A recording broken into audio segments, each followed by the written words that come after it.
What is the highest salary that a person has ever received using your company? $70,000 per month. So how many people have you been able to get jobs for from the time you started up till today?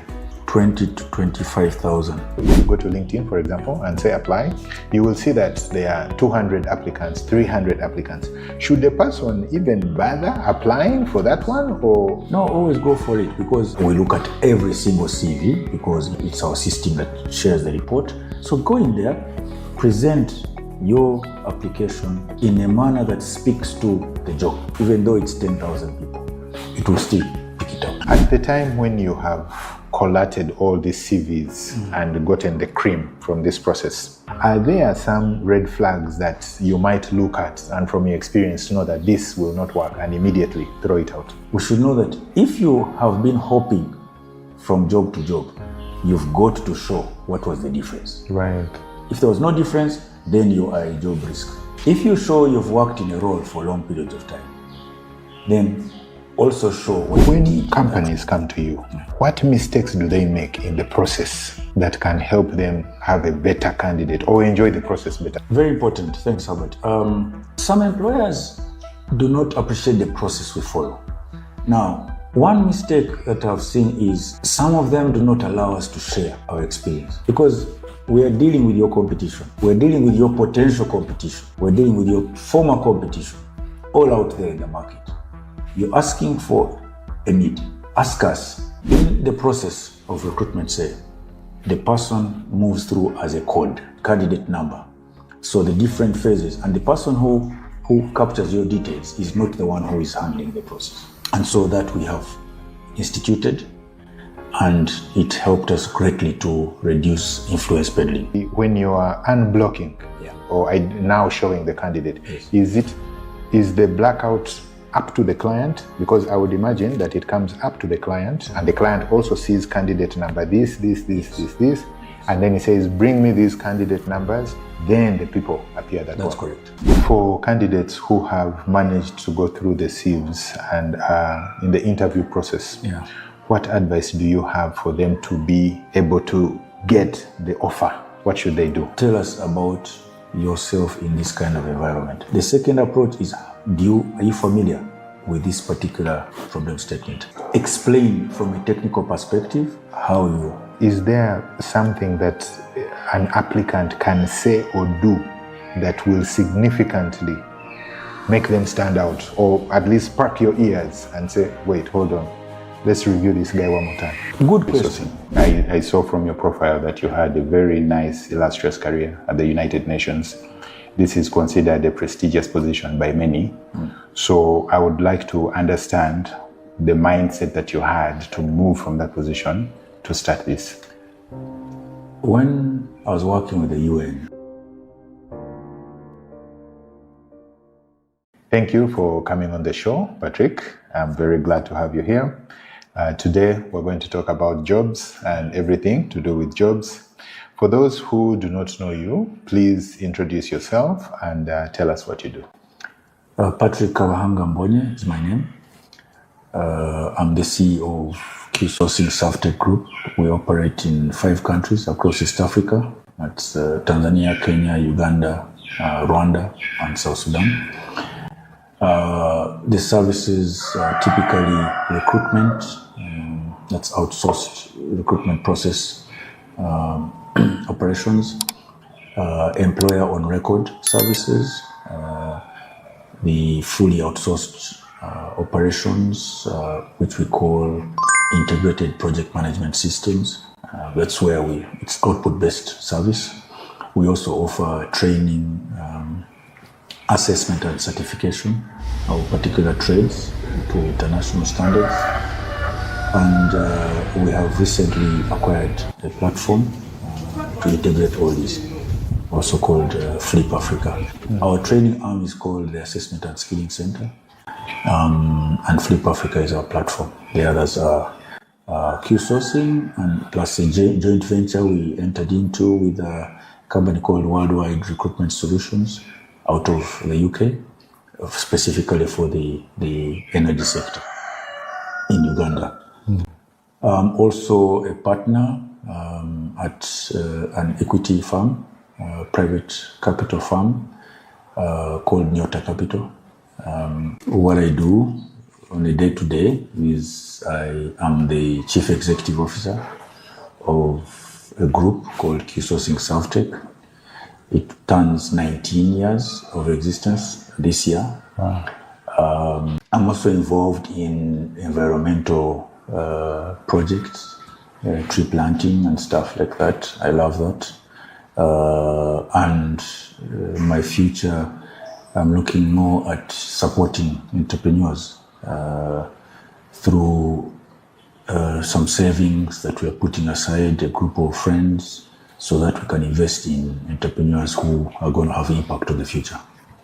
So yes, that's what I keep. That's what keeps my mind going. From a family side, I have children who are growing into adults now, so those are keeping me busy. And of course, working with their mother to make sure that we build responsible citizens, world citizens, that will also add to value for humanity. Yeah. So, in terms of the Q sourcing, what actually got you started on this Q sourcing? I saw from your profile that you had a very nice, illustrious career at the United Nations. This is considered a prestigious position by many. So I would like to understand the mindset that you had to move from that position to start this. When I was working with the UN, we supported individuals in rural areas who we believed were the constituents of the small and medium-sized enterprise economy.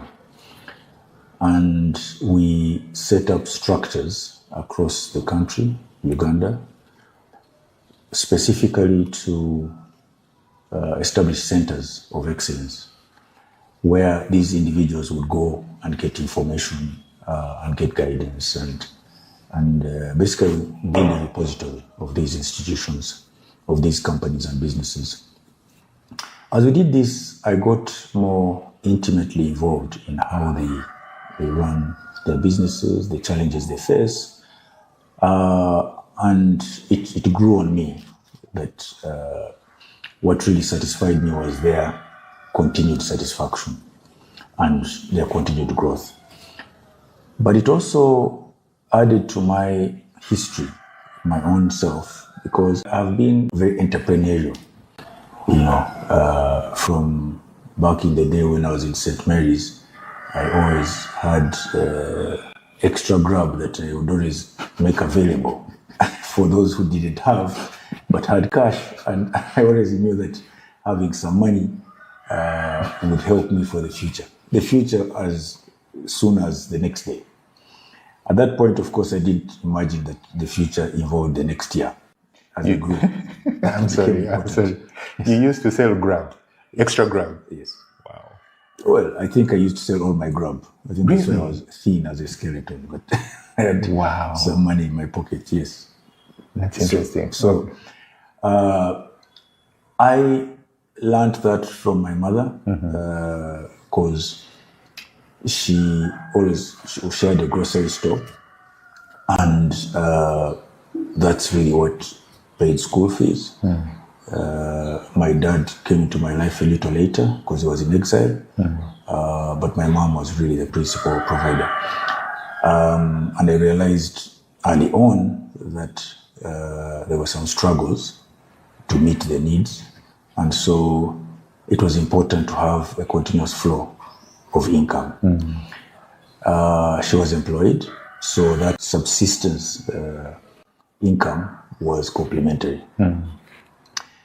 So seeing these people out in the different parts of the country engaged in their entrepreneurial activities, a lot of them collapsing along the way and yet involved in good business, a lot of them offering services and products that the community wanted and were willing to pay for. But always the question was, why do these guys always collapse? Some of them collapsing while the program is ending because the program always phased out. So I realized that there was a lot of dependency on these programs. So I was like, what can I do? There must be an opportunity. Of course, not to mention that working in these UN programs, it's always a zero budget affair. People get money to finish it. And yet that was conflicting with my mind, remember. Mine was saving, save for the next day. Programs, from my perception, I'm sure it still happens. You don't carry forward any money. So I was like, okay, I've gotten the skill. I think it's time to use my skill now because I was very good with analytics. That's what I studied, economic analysis, econometrics. And so I went into the world of work. I initially started Q-sourcing on the basis of providing business consulting services. However, those who worked with me, as I set up these structures across the country and recruited people to fill up these structures, came to me and said, we like your team, so help us to build our team. I'm like, so what do you want me to do for you? Help us recruit. And that's the first time I got to know that recruitment was a business. I had no idea. But it was a pain point. So it's like, okay, it's a pain point. Let me offer that pain solution. Let me give that pain removal. And I did what I was doing normally. But the costing, I asked the client to help me with the costing because you don't know. Yes. Like, I can give you the solution that I'm very familiar with. I will do it to the best of my abilities. But tell me, how do you usually pay? And they told me, and I was like, okay, I'm happy with that. At least it covers my cost. It covered way over my cost because it was just my IP. But I kept on asking, but I want to do more serious things. I felt this is something that you can do on your own. But then I later realized, years later, that it's actually something that is... It's a serious challenge. It is a serious challenge, even the process of it. I thought that building big documents was where the challenge was and the need. But I quickly learned that these documents pile up dust. They need people to get them off the shelves and execute them. Yes. And that's where the challenge was. And that's where companies were collapsing. So that's really what got me across the line, because initially I was like, I can do it part-time. But once the ask came, I had given 3 months notice to at the UN job. At the UN job. And they're like, no, you can, if you want to start something, I mean, you can do it in your pastime. I was like, okay, let me try. But as soon as I tried, I was like, no, let me just go in. Let me just go in full. So a lot of people ask, how do we make the jump? One is I've got to adjust my lifestyle and adjust it like from expensing 100,000 a day to expensing 10,000 shillings a day. Can I survive at that level? If I can, then I'm good. I'll survive. And that's a piece of experience share that I can share here, that when you're jumping, just know you're not jumping at the same level. True. Yeah, you're jumping. So it's not like you're jumping from this level to this level. No, you usually jump from this level to this level, then you go up. Yeah. The people collapse in the valley here before going up. If you're not mentally prepared to jump here, then coming up is going to be a challenge. You'll always want to go back up here. Yes. So, okay, now I understand how you got the idea from, the clients coming to you. That part I understand. And you see that it will be feasible. You've asked yourself, you'll be able to make the jump, you'll survive. Yes. Okay. How do you scale up from that initial valley position to come up to build it? So, as I mentioned, I went in with my own assumption of the need. these guys need business support services, business and strategy documents. I will help them build them because I can do them very well. I get in, and the first pain point I'm given is I need the right person for this job. I could do it, so I did it, and I got paid for it, and I could do it really well.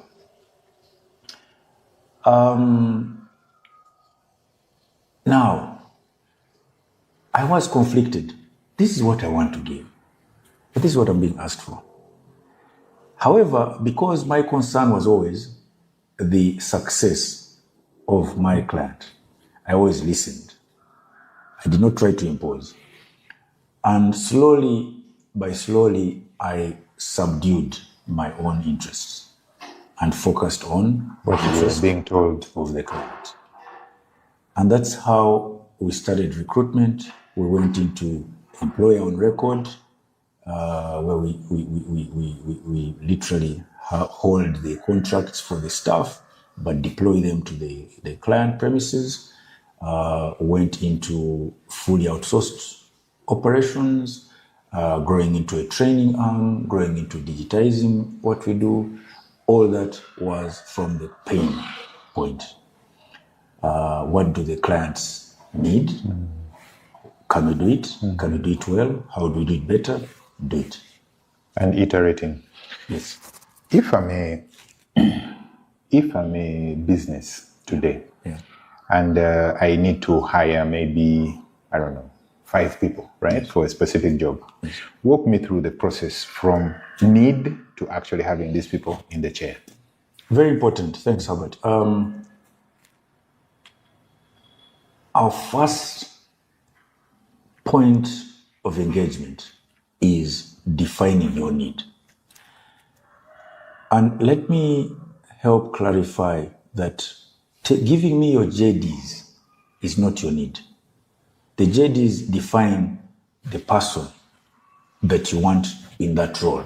That's not your need. Your need is what the person is coming to do. Okay? What the person is coming to do involves a couple of things. One of them is their technical competencies, which you've described very well in the JD. And the supporting paperwork, certificates, from our workplaces, etc. The second thing is the environment they're going to work in. And here the case in point is some people will be working in the field, which means you are out there facing the environment. You've got to interpret the environment, whatever conditions there are. No day is identical to the other. True. No situation is identical to the other. So you've got to be able to interpret those conditions and apply your skill sets to that. Secondly, your state as a person. Your state meaning where you are in life. Can you live where you are and go to the field? Or do you need a place like this that has a fixed address and you would like that because of where you are in life? Where you are in life, maybe you've just started a family, or you do not want to move because of some ailment. There's things, right? Or your family ties, etc., etc. So define that, describe that. And last but not least, how do you reward performance? If an individual performs to your expectation, how do you reward them? So the need constitutes all these and have to be profiled. So you as the client will profile that need and then send out pointers to identify people that fit that profile, that can survive or operate in that environment. So once we've defined that, and that's usually the most critical thing. That's the most technical side of it. Because people our team that we send out to engage with the clients have to be able to extract that from the clients. And that's conversational. Sometimes the client cannot define it because they also don't understand it. True. So you've got to look at it from a reverse engineering angle. Because you have to write it down. And once you write it down, you share it with the client. And sometimes the client says, no. Either because if your Your contact person is a middle-level employment, middle-level management, and it shows that you're exposing their gaps, their weaknesses. This person is actually coming to support them. They don't like to see that. Of course. So you may also have to be there's a level of emotional intelligence at play. Absolutely. So that's what I mean as the need. So we first define that and sequence how we're going to evaluate the candidates that apply. One will be the credentials of the person, because there's minimum entry, right? What skill set do we expect the person that would do well in this environment to have? And we list down, okay, minimum qualifications, minimum study, work experience, basically skill set. And that will involve requesting people to apply, including their CVs, their resumes, which should describe what they've done, what they've been able to study. And why we say study is that you're certified. If you have studied from a place that is not known to train people in those fields, you may be compromised because we need to validate. Of course. If we know the institution does this and is involved in research and developing their abilities to train, then we only confirm that you have that certificate. If we don't know the institution, then we now have to go into, does the institution actually do that? What are the credentials of the institution? Now that's a lot of work. So if we have people who already are coming from the institutions that clearly define what we need, then those will be preferred. Of course. And I say that for purposes of the applicants. Do not just go out looking for documents. Go to institutions that are known to excel in those fields. Now, people will say it's expensive. But, well, it's worse for you to commit 100,000 for an institution that is not recognized, is not known for that field, rather than paying 500,000 over time. Go to that institution and negotiate, because institutions are looking for people who are going to really create impact in the environments and the communities there. So find a way to align and get into that institution, rather than spending 100,000 5 times. And there are some people who assume that you can build numbers of institutions of certificates to equate to the real one. That's not the case. So we validate that, and that is the minimum requirement to be interviewed. Reason for that is that the experts in that field that are going to evaluate you, we don't want to waste time. If you're going to interview for an accounting job or an engineering job, a legal job, and the person actually doesn't have those credentials, you're wasting the time that would have been spent on someone else who actually has it. So we make sure that it's a pass or fail. So once you get into the interviews, the panels assess your depth of knowledge and validate what you stated in your job description, in your CVs and resumes.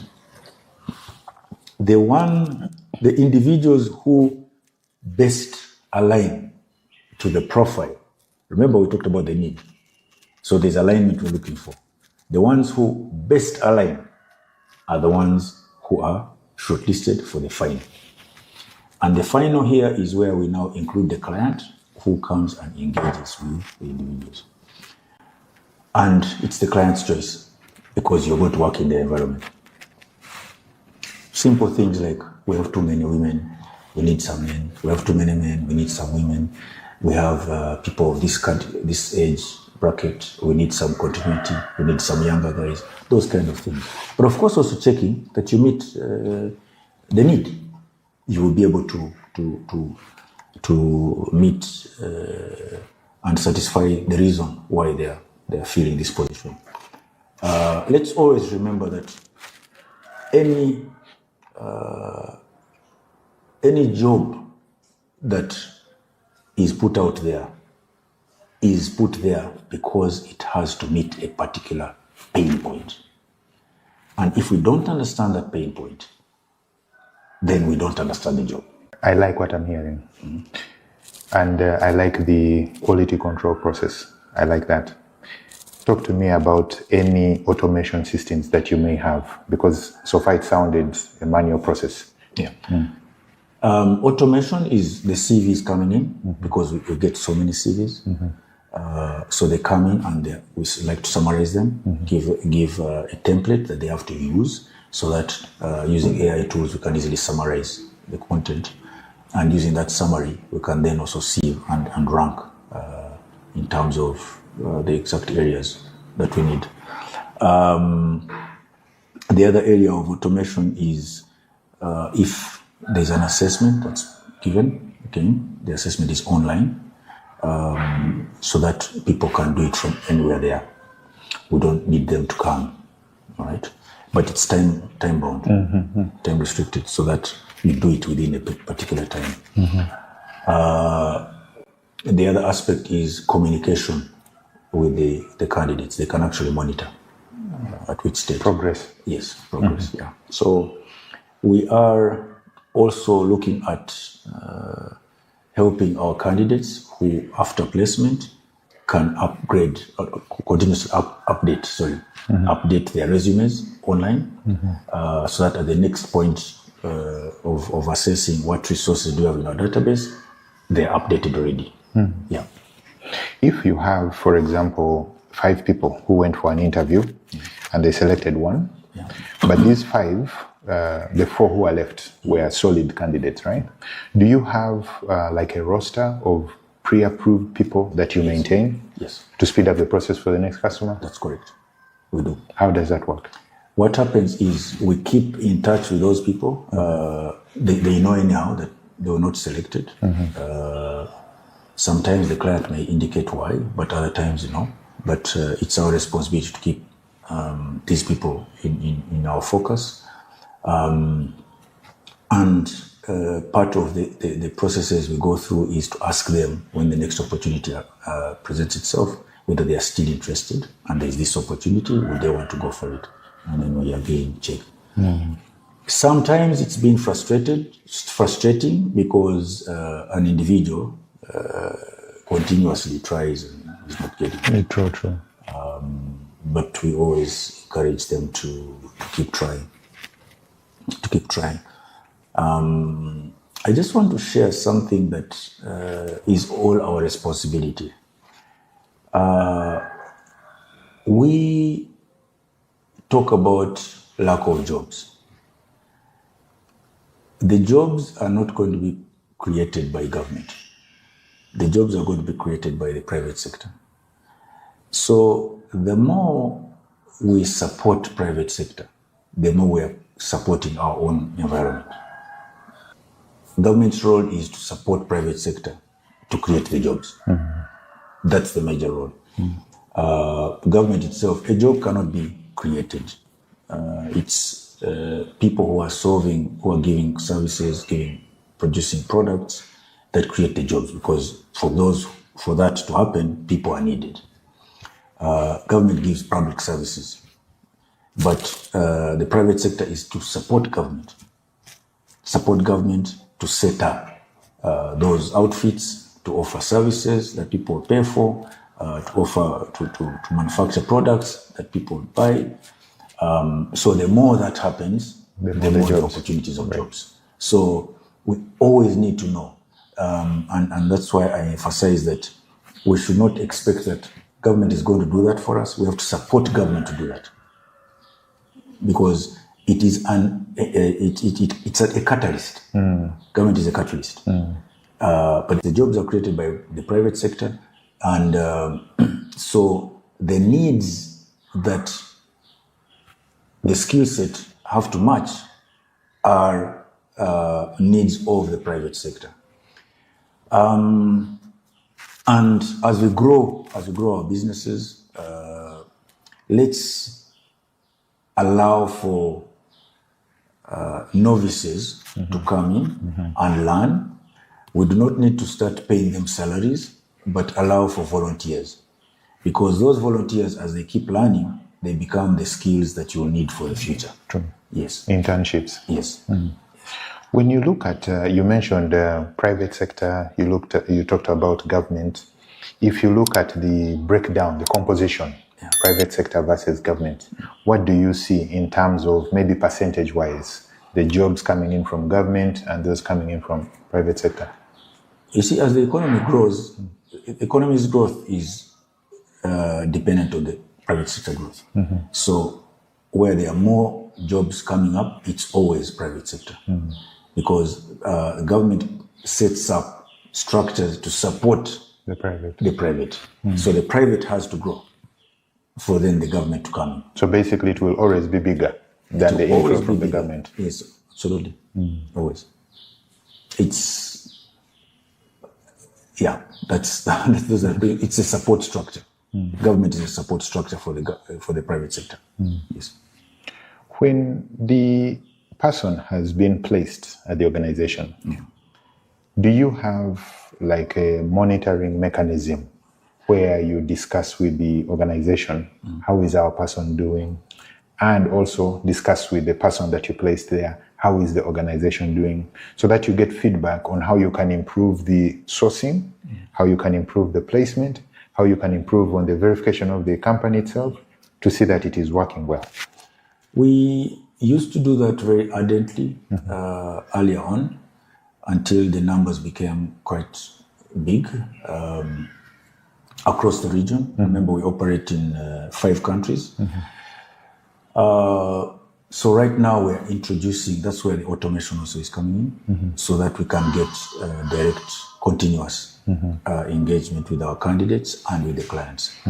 Right now, for all the recruitment projects that we have, we always follow up 3 to 6 months. The trainees that go through our training arm, we also follow up with them, actually continuously, because we are keen to track on the skill set development. This is very much occupational and vocational.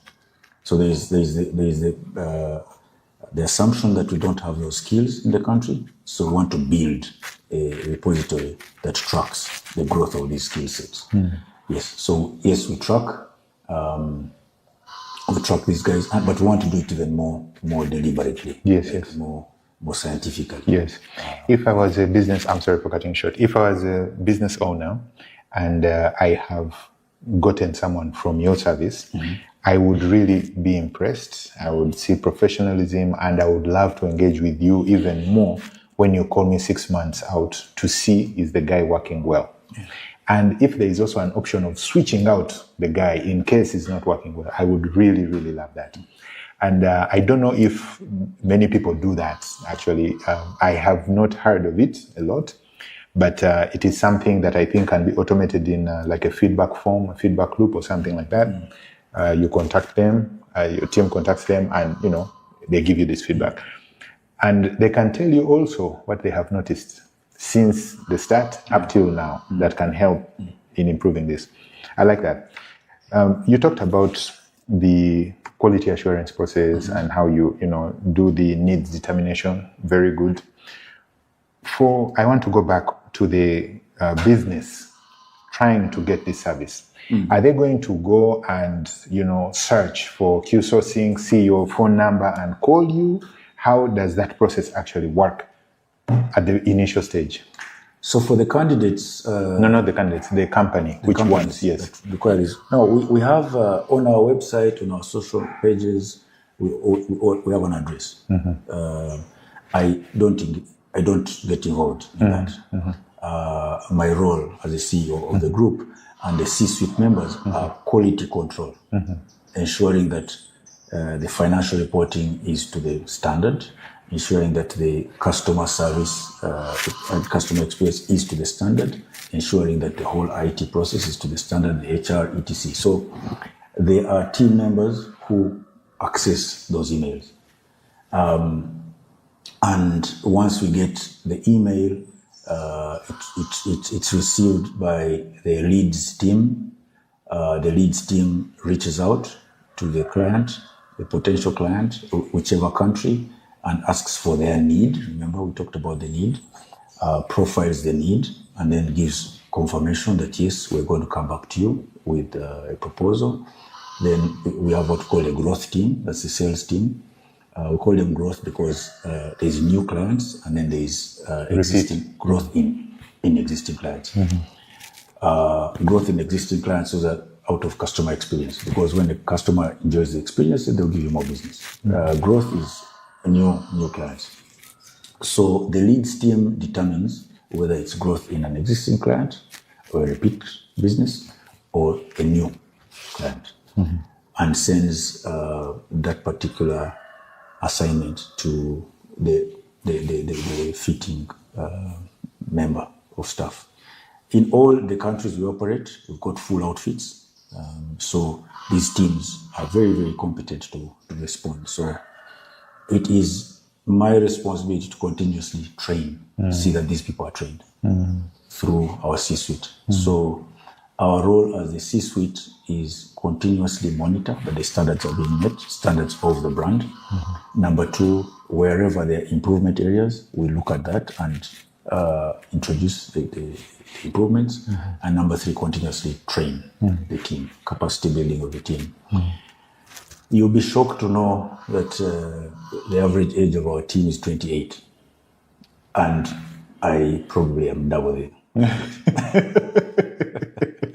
Yes. Wow. Yes. Very, very astute young human beings. Sharp. Amazing. Very sharp. Yeah. I am humbled by their abilities, really.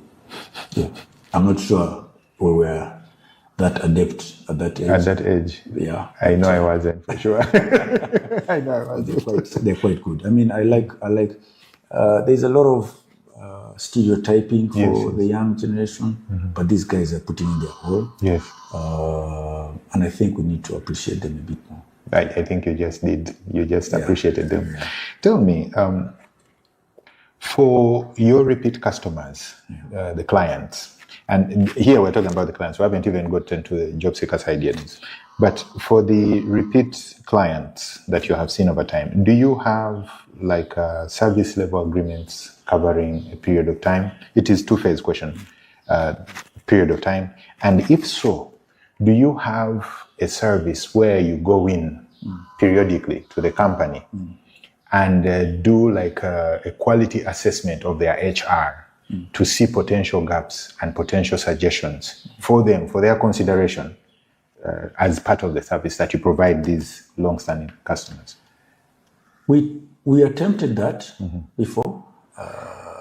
Probably we did not have the emotional intelligence to realize the insinuations of that exercise, and not many of our clients, let me say our client staff, understood the objective, because you're basically looking for gaps that you can support.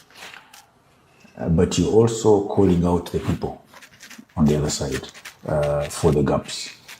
So for clients that are always looking to improve, those ones always appreciated that. For those that middle management is kind of trying to protect the inefficiencies, that becomes very difficult. Sure. But we appreciate that. I mean, it's only the clients that need it. Remember, ours is once there's a pain that's required, I mean, that the client has shared with us, then it's our obligation to come in. We tried the preventive approach, like you've presented it, but only those who are in continuous improvement mode would appreciate it. Those that are not, we hang in there for them until they get there, and then we are ready to support them. But yes, to your question, it's something that we'd love to do, because look, Herbert, we want to be a part of a story of a client, of building a great brand on the continent, in East Africa. And that's why, as I said, when I was introducing myself, with a couple of friends of mine, my ambition is to support entrepreneurs, because I believe those businesses are the impact they will have on the economies. Yeah. Okay. And the one on the SLA? Yes. Yes, for the short and long term, we have SLAs that are assignment specific and then SLAs that are period specific, where you indicate that whenever you have a need, you can always come in. Yeah. And you go the front of the line. Yes. To get the service. Yes. Okay. When employers come to you and they're looking for people, what have you realized are the key priorities that they have? So I would say three things. A lot of them, and those mainly for the public institutions, it's governments, NGOs, and donor-funded programs. They like to look at credentials, the CV.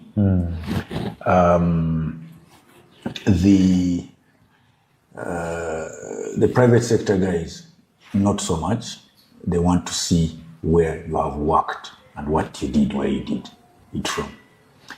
Of course, the degrees or diplomas or certificates are an entry point, but they often can adjust if you compensate with work experience, especially relevant work experience. For the government bodies and NGOs, and when I say government bodies, I'm not talking about the government of Uganda or government of Kenya or Tanzania. I'm talking about governments, institutions that involve government. Yes. So that's number one, the difference between the two. The second thing that they look out for is evidence. Evidence. So you'll have the foundations presented, but evidence of it is very critical. And this applies to both. The actual examples. Examples. Yes. So do not give general. If I'm asking you for accounting work, don't tell me you managed 3,000 people versus 300 people. No. Don't tell me how many years of experience. Specify what you did. Let me set up straight. So, if an accountant is looking for a position, Yes. What you're saying, it is better for him to say, I managed a budget of 2 billion shillings. Yes. As opposed to 5 years in this position. Absolutely. Absolutely. The period of time will be stated in the summary, but what you did during that period of time. Because during that period of time, yes, you managed a budget of 5 million shillings or 5 billion shillings. You managed it and you always within or carried forward savings while achieving the objectives. That's very important. That's very important. I was able to monitor real time on a week-on-week basis. That's important, right? Because that's what I want. That's my pain point. If I want an accountant, for the purposes of, I was able to produce the financial statements, the principal financial statements, the TB, the P&L, the P&L, balance sheet on a monthly basis, right? And within 5 days past the previous month. That's important. If someone presents that and did it for 5 years versus someone else who presents, I have 10 years experience, I think we know who is going. Yes. So that's very important. Yes. Specify. Articulate. Things that you know are critical for the role. And the role, the JDs for the role, as I say, the pain points have been described. So speak to them. Speak to them. Don't tell me about your nice life. That's very good. But for now, speak to the experience. The third bit of it is how you like to be rewarded. That's a unique one. You can indicate that you take a retainer. It depends also on the role. Take a retainer and work on commission, and would want to know the bonus. Why that is now becoming important is because the market changes, the environment changes continuously. The employers also want to know that you want to take a bit of the pain of the risk that they're going through. And once you present yourself that way, it strikes a note with the potential employer. Yes. There's some skin in the game. Absolutely. Does the CV length matter? No, content matters. Content. They are very, very high performers over many years at summarizing two pages. True. And they indicate once you need more information, I will give it to you. If you give 10 pages and as I'm reading, there is little content, that's not a good indicator. True. Yeah. And you won't get to the 10th page. You will never reach the 10th page. Because remember how many applications you're getting. Yes. And if we're using an automated system, it will shrink everything you say into what is relevant. Yes. So just focus on the things that are relevant. And people should not be shy to say the few things they've done. Because if you're stating 3 things, those 3 things may be actually 3 out of 5 that I need. Compared to someone else who's stating 10 and has only 2. Yeah. Or even you could be trainable for the 2, which you didn't mention. And okay, I see what you're saying. When companies come to you, what mistakes do they make in the process that can help them have a better candidate or enjoy the process better? One mistake that I've seen is some of them do not allow us to share our experience. Because we are dealing with your competition. We're dealing with your potential competition. We're dealing with your former competition, all out there in the market. You're asking for a need. Ask us to contribute to the conversation. True. If you come and insist on a particular approach, we will follow, but we'll always say, just confirm. And why we've had situations where we've tried to give feedback and the person says, no, just do what I told you. So that's number one mistake, and which is painful because we feel like we're not giving as much value as would have loved to give. The second aspect is where the pain is for production department, and you leave it with HR to define the need. I mean, Herbert has a problem because he doesn't speak Spanish. I speak Spanish. They ask me to present Herbert's problem.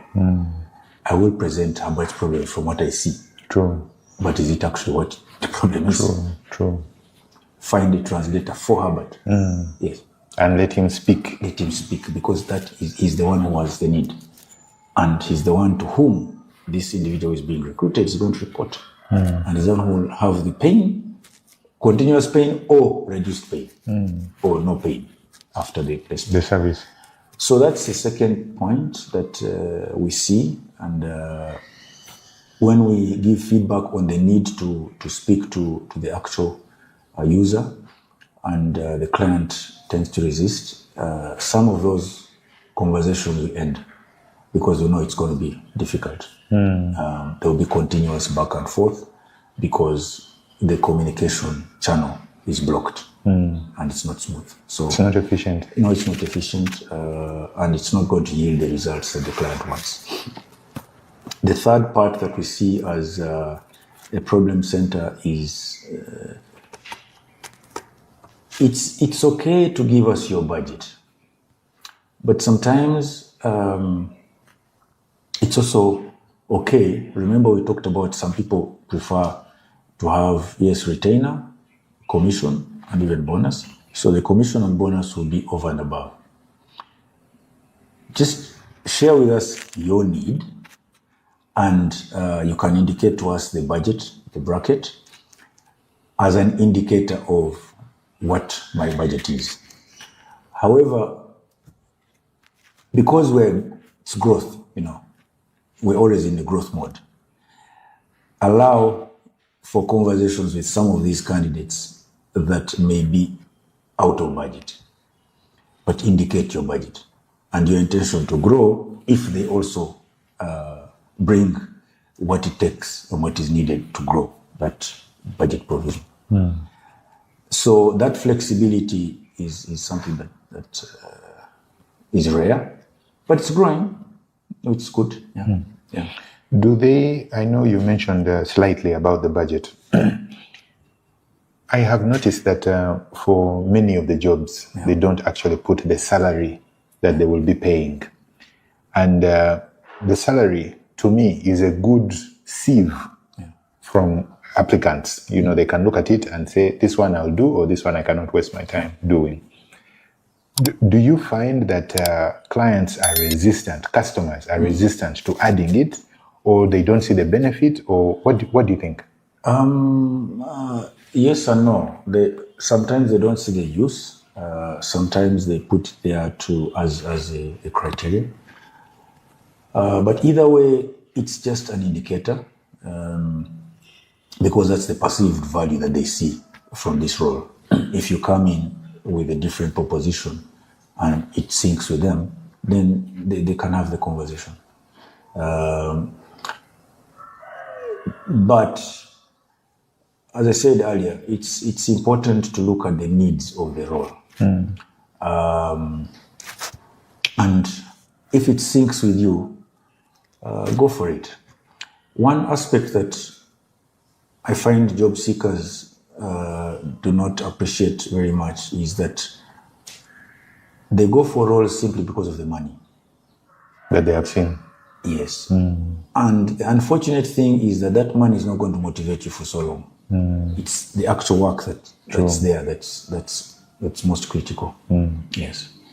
And so when you focus on the money, you lose the most critical bit of it, which is why the role is being filled. And when you get there, you're frustrated, and the frustration will be both for you and as well as the employer. And so the relationship will not be so good. Yeah. So that's to your question. Do some employers want to present? They give their estimated range. Some don't. Some say, give us the best candidate. We like those because it allows us to now look for the best. Yes. Those also who indicate the budget, it's also helpful. But it seems to be a smoke screen for candidates sometimes. Yeah. When you look at your inflow of new companies looking for service, do you find that you have more repeat business? Is your marketing strong? Or how does that pan out? Yeah, good question. We have a lot of repeat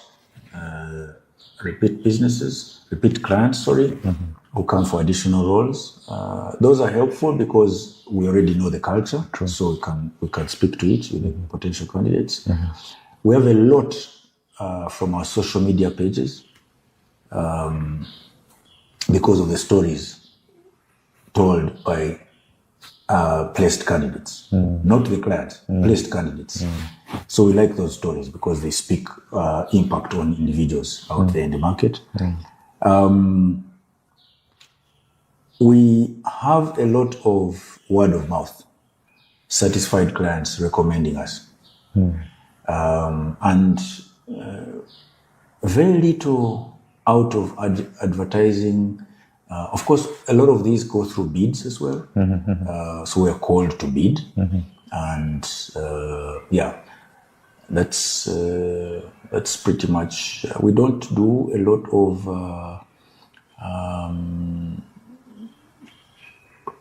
other media other than social media. We like to use our website, our social media pages to tell the stories of what we do.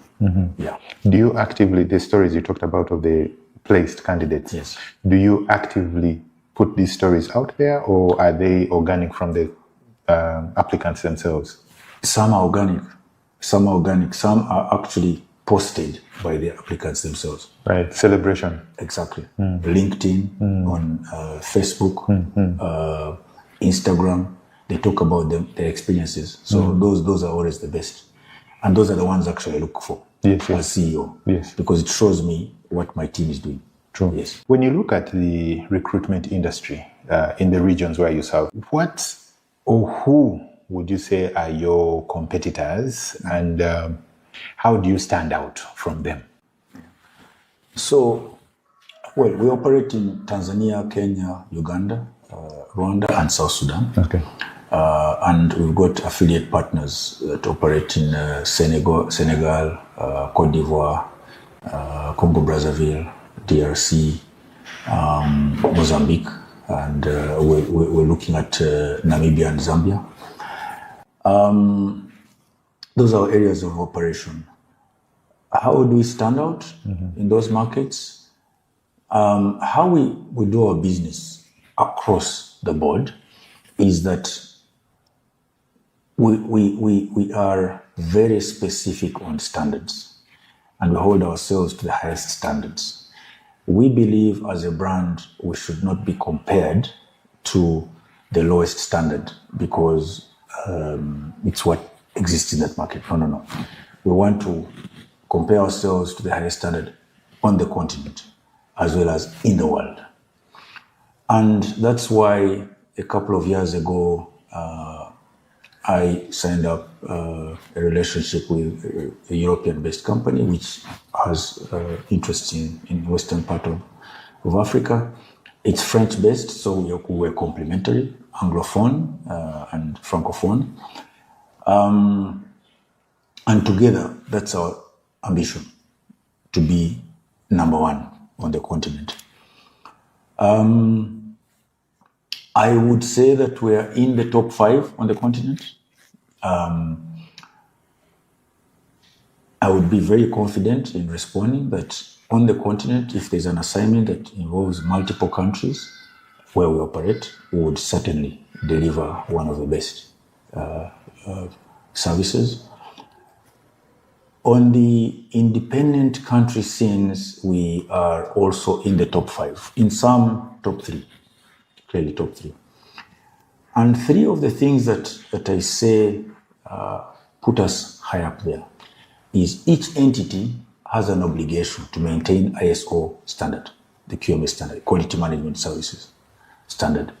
For those entities like the training arm that also is involved in environmental matters, they also have that standard. They've got about 3 standards that they maintain. Now standards, these international standards state that you can do the same thing, the same way, all the time because of the processes, the people you use, and the monitoring mechanisms you have in place. So that is the number 1 thing that we hold ourselves to. Number 2 is the risk mapping. We're always risk mapping. Always risk mapping. And risk mapping is basically looking at what processes are in danger of being contradictory to our ambitions and how do we continuously improve them. We maintain very, very strict recognition of incidents, incidents of delayed performance, incidents of, say, injuries on site, all those kind of things. We record those because they help us to improve. And that's why we risk map. Process, people, cash, because cash flow is very important. All these operations need lots of cash, so we have to have a lot of funding partners, the banks and the like. But also sector-specific risk. Sectors that have great opportunities also come with great risk. So we always have to monitor that. So risk profiling is one thing that we do continuously. One of the things in that risk profiling is what we say cronyism and nepotism, where individuals are highly likely to place their tribe mates or known associates. People you associate with more. In the process of recruitment, say, the person moves through as a code, number, your candidate number. So the different phases, and the person who captures your details is not the one who is handling the process. And so that we have instituted, and it helped us greatly to reduce influence peddling. So the process is compartmentalized. Yes. The one who receives is not processing, and is also blind to the operators and also the candidates themselves. Yes. I like that. Yes. So the identity of the candidates is only at the end when you've been recommended now for the selected candidates, because we select a group of candidates. The third thing that stands out for us. I'm sorry, I have to cut you short. Yes. The when you are unblocking, or now showing the candidate, is the blackout up to the client? Because I would imagine that it comes up to the client, and the client also sees candidate number this, and then he says, "Bring me these candidate numbers." Then the people appear that way. That's correct. Okay, that's correct. So there are some clients who are involved in the process, so they can see behind the scenes, but for sure they do not. That is never a determinant. That because Herbert is there, I know Herbert put in. No. If you say that is an incident. Yes. We capture on your qualities. Yes. The third thing is that aspect of innovation. We always want to see how better can we do, and these we continuously engage with our clients, asking them, what more would you want to see. We make it open-ended, not necessarily that it's going to be done for free. There are things that we can do as part of our offering. Then there are things that we say, if we can do, you will have to pay more. But if it adds value to you, we would like to engage in that space. Not all clients are responsive, but those, as I said before, that want value will engage. And that helps us to grow as well. And that I've found to be my area of intervention as well, because then I interact with the client. Clients that need services, business as usual, I don't usually engage with them much. But those that want more and more and more, we get involved. There are a lot of things that we've been doing with some clients that are great things. I like them because they involve using the skill set more of the people, upskilling the people more, getting more value for the client. It also translates into more business for us. So everyone is happy. I like those. Yeah. Obviously. Yes. For the client who is concerned about the time it will take or the cost that this thing will, take, what do you have to say about this? So we've been involved in this business for 19 years and counting. And over the years, we have profiled a lot of people. As we discussed earlier, there are some situations where we have 5 of the best candidates, and for one reason or another, the client, that particular client takes one of the 5, so 4 are left. These people build into a pool. So there are positions where the client needs filled, and the need speaks to some of these guys' credentials and some of these guys' abilities.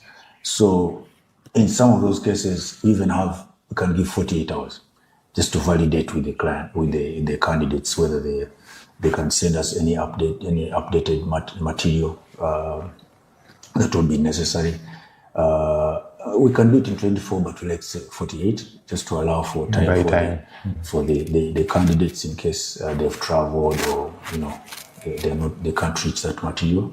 So yes, we can give turnaround up to 24 hours. Some roles where we have to advertise in the papers, usually 2 weeks, give 2 weeks adverts notice. And then basically all that wraps up into a month. So roles could take anywhere between 24 hours to a month. There are some where even after advertising, you still don't get the credentials you want. Yes. So you now go into the wider loop. We've got links with similar outfits in Europe, in Asia, in Southern Africa, as I said, also in Western Africa with our partners.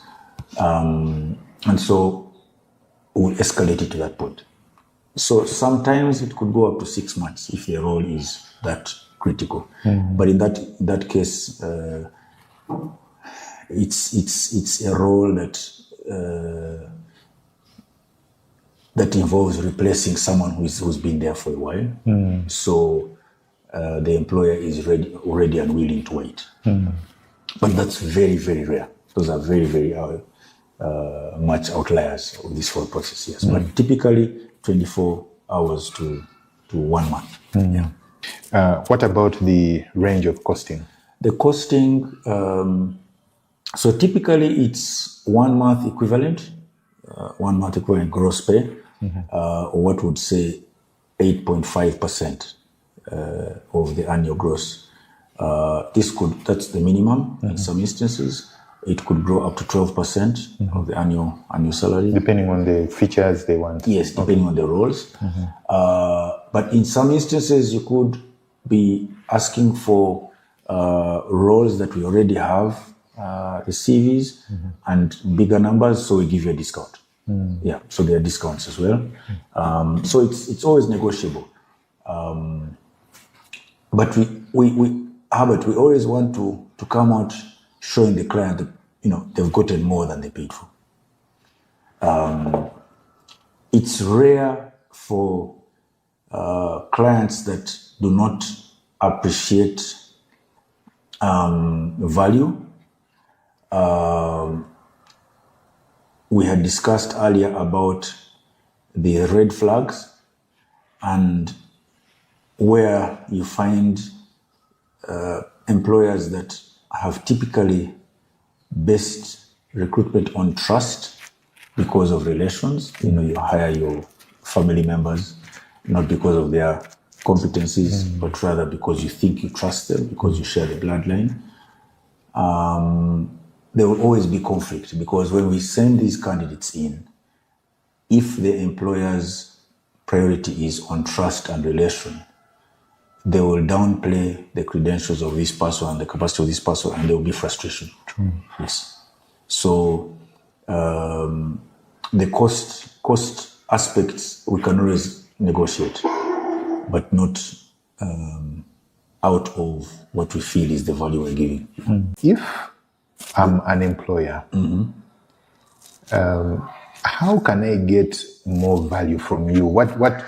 What are employers not asking or seeking for from you that you can give? Some employers do not appreciate the process we follow. Now, if I may back up a little, we've tended to see that clients that appreciate our service, the recruitment service, right? Because we have so many other services. Actually, our revenue generators, recruitment is one of the list. But it's also one of the most important. Three things that we've seen in the profile of our clients that have made that are A-list clients. Either the user or contracting department has individuals who understand our business. They've been exposed to the standards we want to keep. Or two, the brand, the client brand appreciates those standards, and so they will appreciate what we are presenting. And three, they aspire to get there, right? Either the individuals, the contact people aspire to get there, or the brand aspires to get there. Where we struggle is where individuals feel you can open your gate and the next guy who walks by, if he accepts the contract, then you're sorted. Those we struggle with because they do not appreciate the process. It's a contracting process. It's a procurement process. Just like you're looking for a service provider, you're procuring a product, you're procuring machinery, that's the process as well. This time you're procuring an asset. The asset is a human being, the skill set. Not just a human being, but human resource. Your question also speaks to those who would typically be clients that we wish could grow into the A-list bracket. These, they tend to be very pushy. They do not seem to listen to the process, but we appreciate, yes, the pain point is now, right? When you go to a doctor and you have a problem, you want it sorted immediately. But if you have to go to the lab for tests and wait for the tests and results, I think you have to, because otherwise the doctor will, prescribe something absolutely off. And that's the same thing with us. If you come and they ask you, okay, you share the following, that is important. If you say, no, just give me this person, that's a very unusual situation for us, and would encourage that we avoid it, because we're working on probabilities that are not in the client's control and not in our control. Whereas if we did what we could from our experience, that would minimize the chances of failure. We would really appreciate that kind of patience, and not to say that we want to wait for 6 months. No. We like to engage with the client. And so those kind of clients, we always talk to them. And the team often escalates those kind of clients for the senior managers to relate to speak with them. But not to say that we do not engage with them.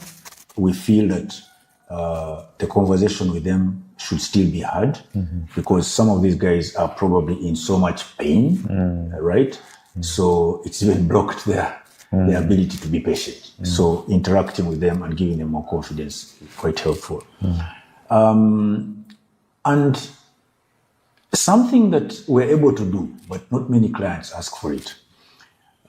We did it for a couple of clients, but it tended to end in a conflict of interest. This is to do with a needs assessment. We are able to do a needs assessment for the client.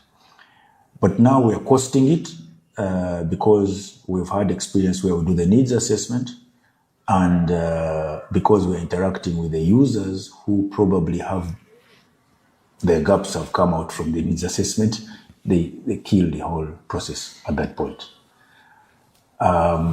We've had situations where the needs assessment has shown there's cronyism and nepotism and a lot of that kind of thing in the process, and it's an area to fix, but the person receiving the report is the number one culprit. Of course.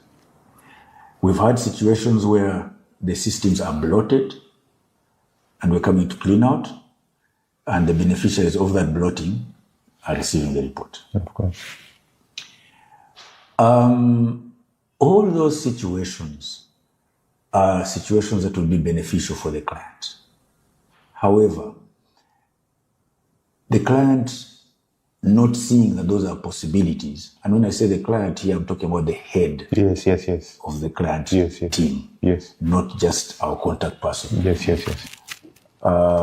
If they could ask us to do a bit more prior to engaging, we would be happy to do so. Because I feel that a lot of times where we have done it, it's been very, very helpful. Very, very helpful. The value is impeccable for both of us. But it's something that we're working on. And again, as I said before, those clients that are looking for continuous improvement, lots of value, they tend to appreciate that. Yeah. So by this line of reasoning, it says that there are those clients whom after you engage with 1-2 times, you see this is not going anywhere and you have to terminate. Yes. How do you have that conversation? Those are difficult conversations. Normally, we cite clauses in our SLAs, our service level agreements, where we indicate that of course, it's important also not to indicate that there are some, contract breaches that have been cited. But rather, we do not indicate interest to continue. It's usually at a cycle of the contract. So a lot of people complain about the length of contract, right? When we go to banks are like, but why do you have short contracts? They don't realize that these contracts also enable us to evaluate our relationship. True. And say, no, how about I'm not going to be continuing at the end of this contract. Yes. Amicable, shake hands, move on. Yes.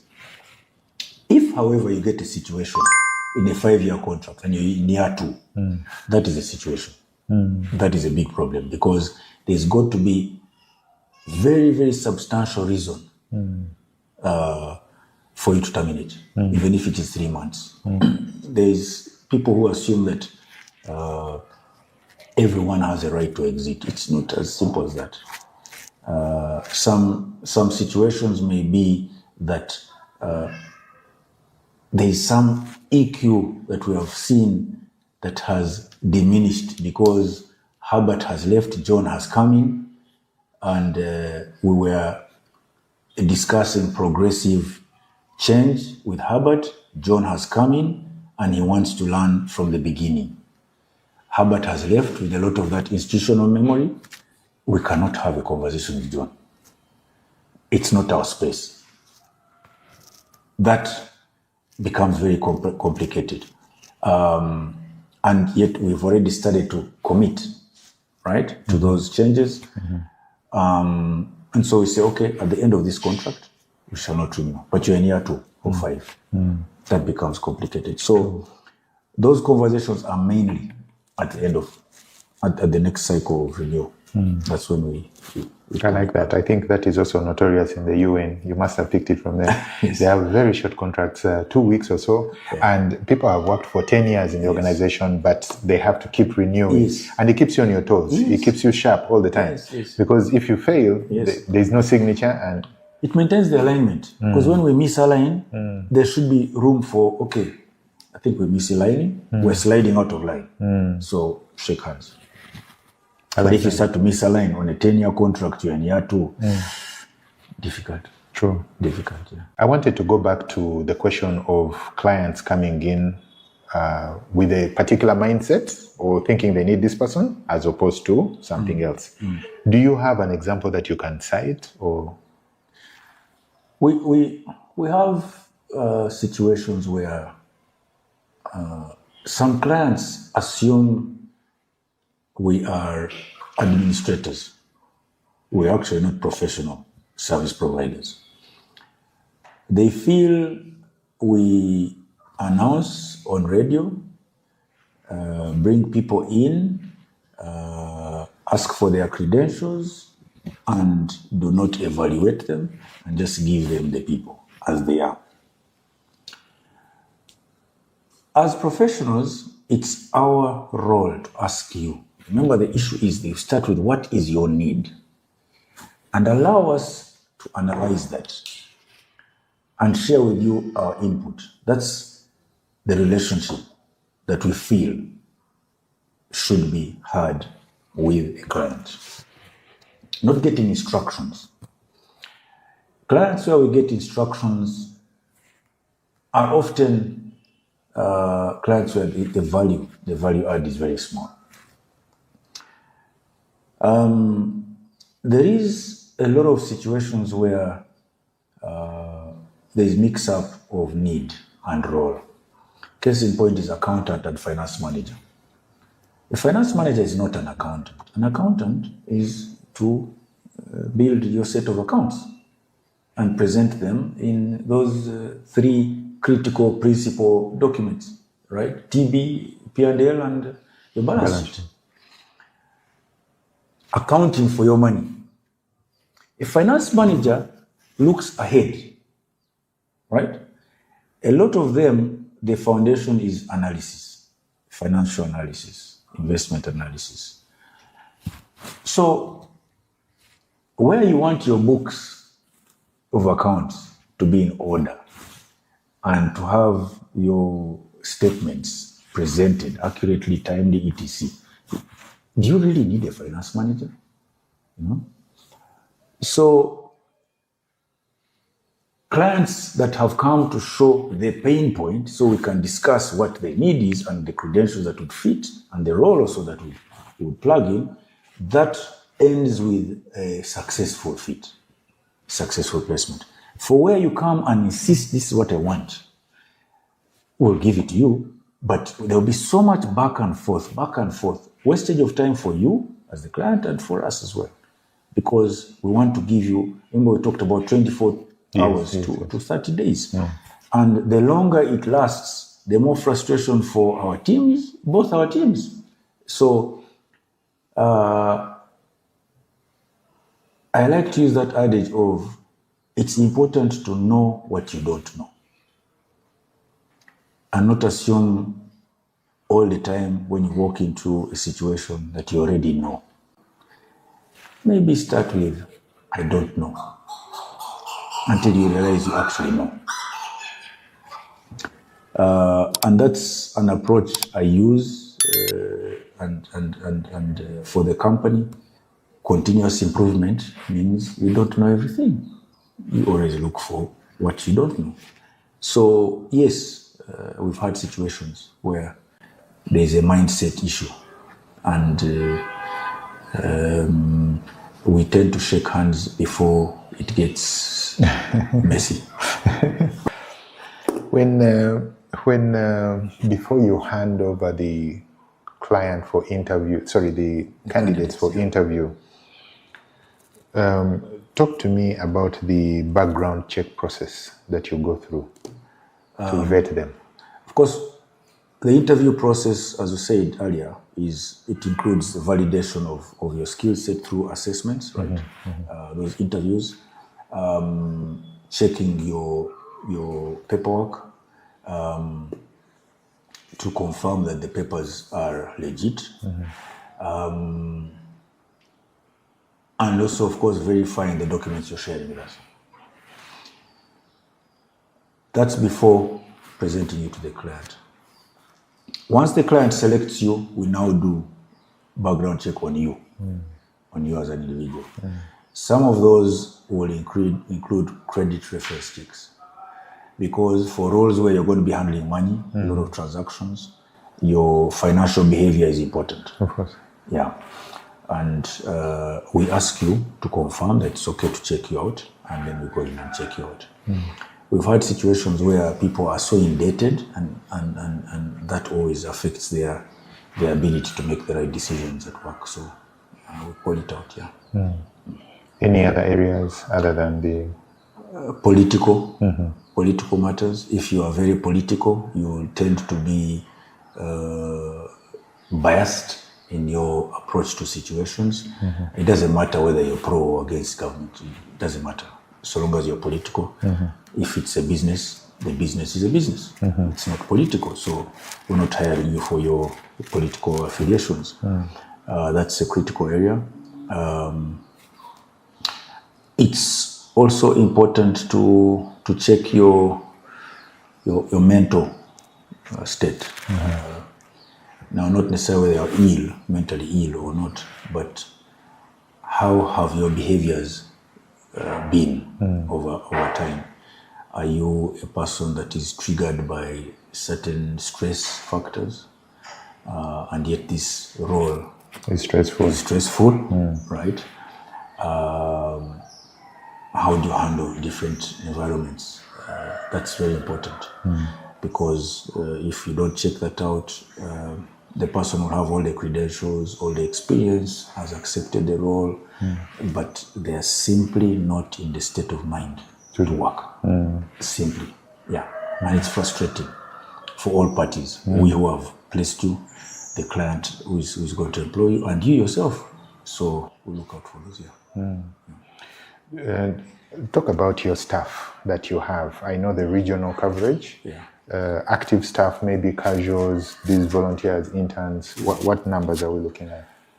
We employ in the whole group up to 6,500 people. Our head office staff is 110 across the region. We notice that our staff also tend to get stressed because they're dealing with people who are also stressed sometimes, right? In the environment they operate. So not only do we continuously train them, have team building and all these things, we have now introduced a counseling services for every staff member. Available, free of charge.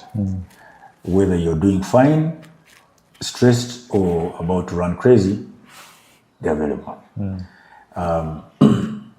It's mandatory for everyone to go and just have counsel, like speak to someone.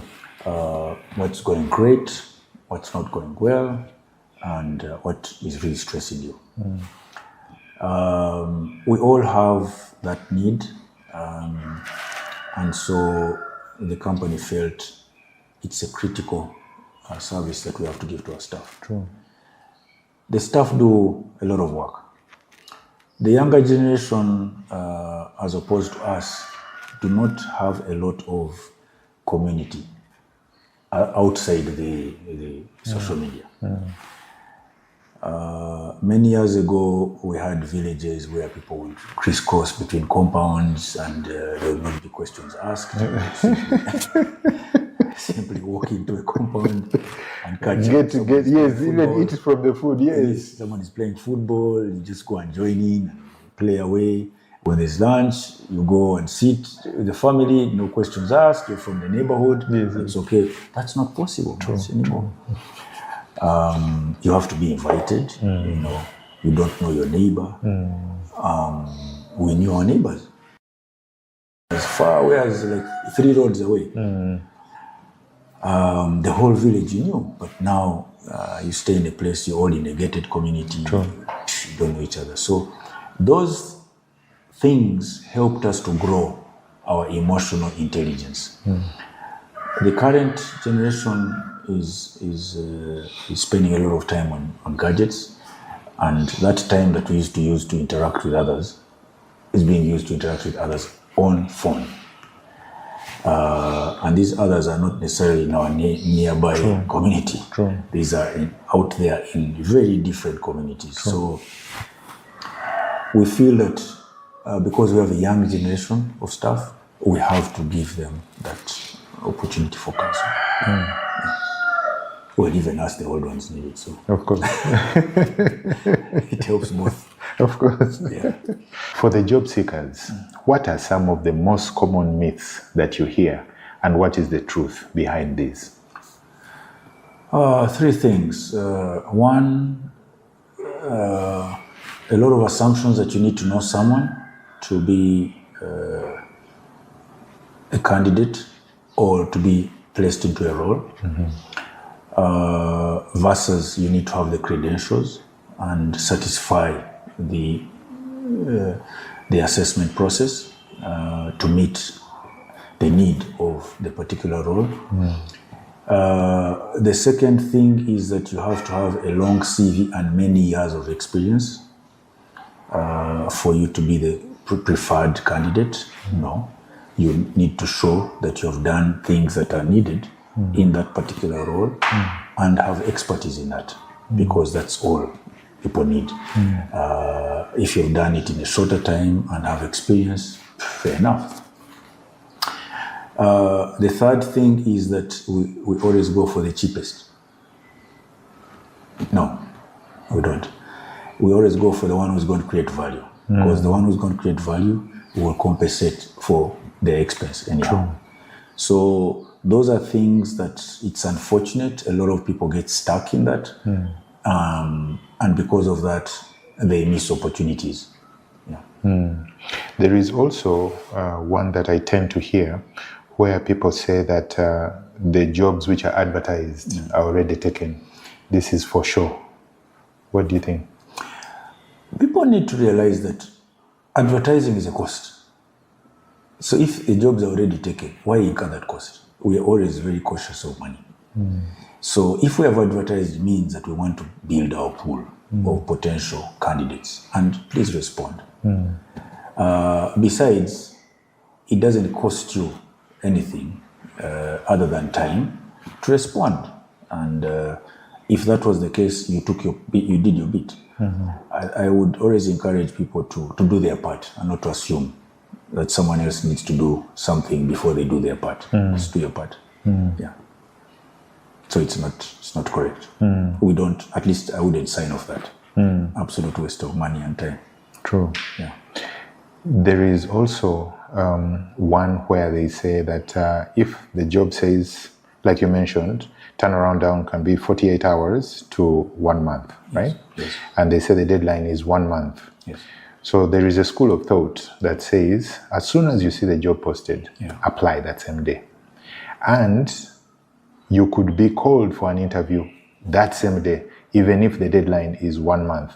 And then others say that is not beneficial.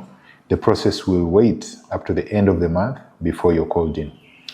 What's the truth? Good question. The reason why we give time is to allow those who are not able to deliver on day 1, 2, 3, or 4.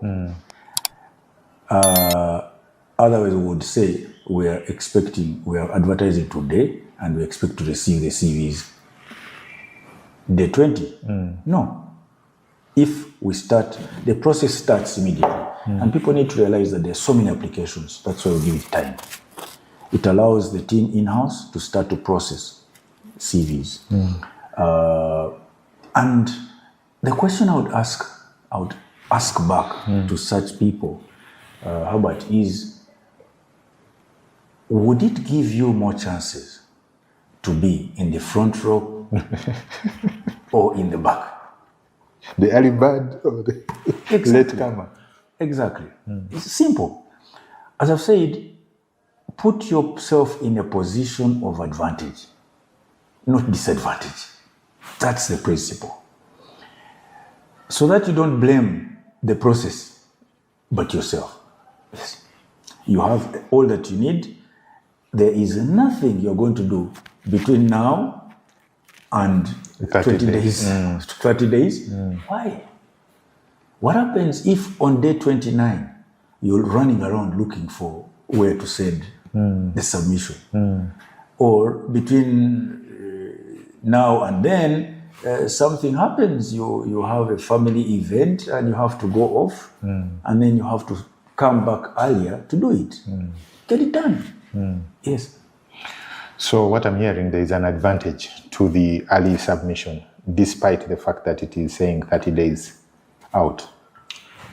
What we look for is those with the need, those who satisfy the need, right? If we find you earlier, you are part of the first people we look at, and you're there, and we add you. So even when we're updating the client, because we always monitor how many applications have come in, how many have been shortlisted, and we're updating the client. You don't want to be in a situation where the client says, I think we have enough CVs. And they could say that at the beginning of this process. Yes. They have all the right to do so. Do they wait? Do the clients wait for the 30 days to expire, or do they tell you, Patrick, give me what you have so far, let me see? Because they're excited, they want the thing to... Just like life, you give yourself time. But if you achieve what you want earlier, the rest is giving you an allowance in case it doesn't work. But the interviews will start. Let's scenario set. We're giving up to 30 days. Day 10, we have a couple of CVs that are quite good. So we schedule interviews because we do not want to have too much backlog. We schedule interviews. And out of those interviews, we have 3 strong candidates, right? So these people have just set the mark. Whoever else has got to beat that mark. That's how it is. So you apply later, anything missed out, you have a mark to beat. Yes. So if you're in that first group, then maybe they will consider, he or she is part of the top. So let's look at them. Let's put it this way.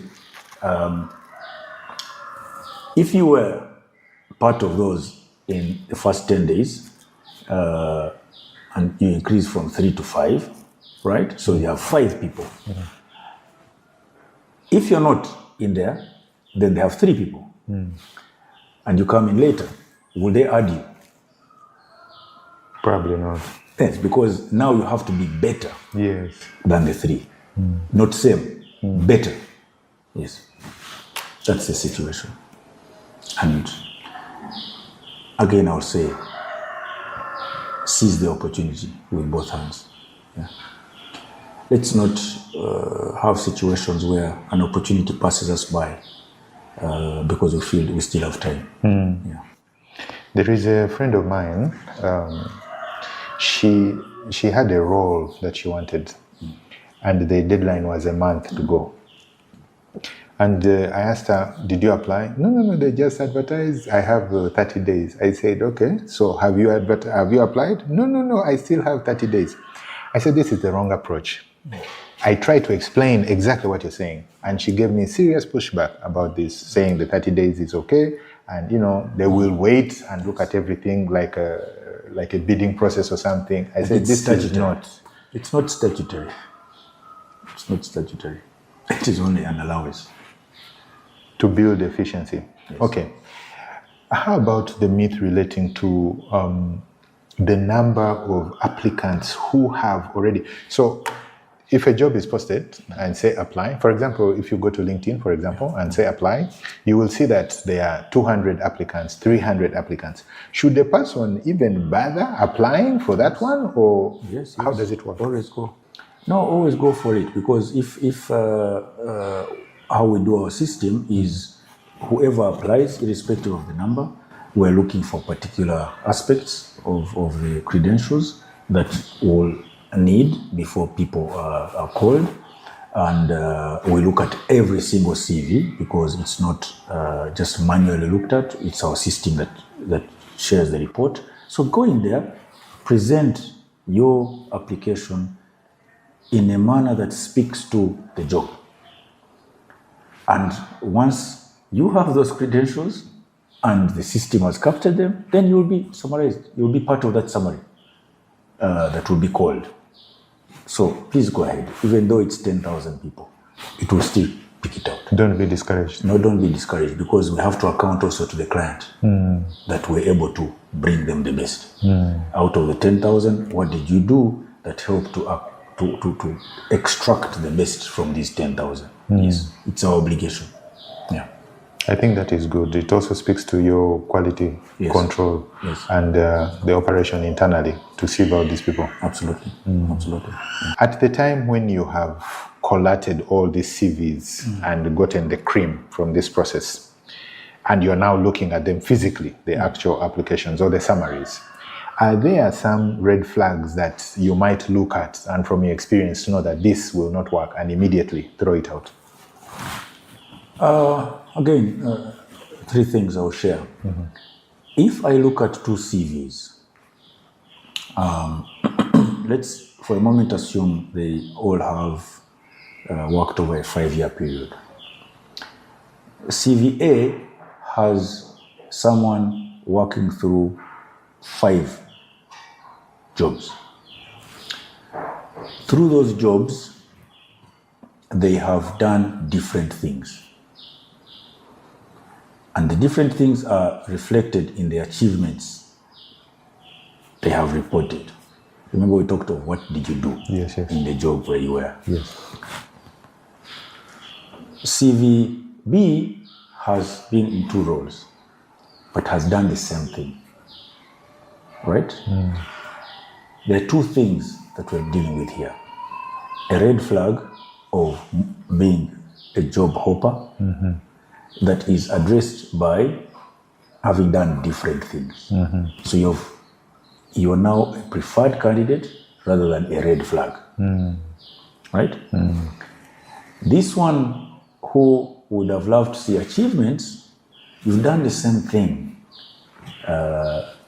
literally for 5 years. So there's no value change. So do you see? Big dangers.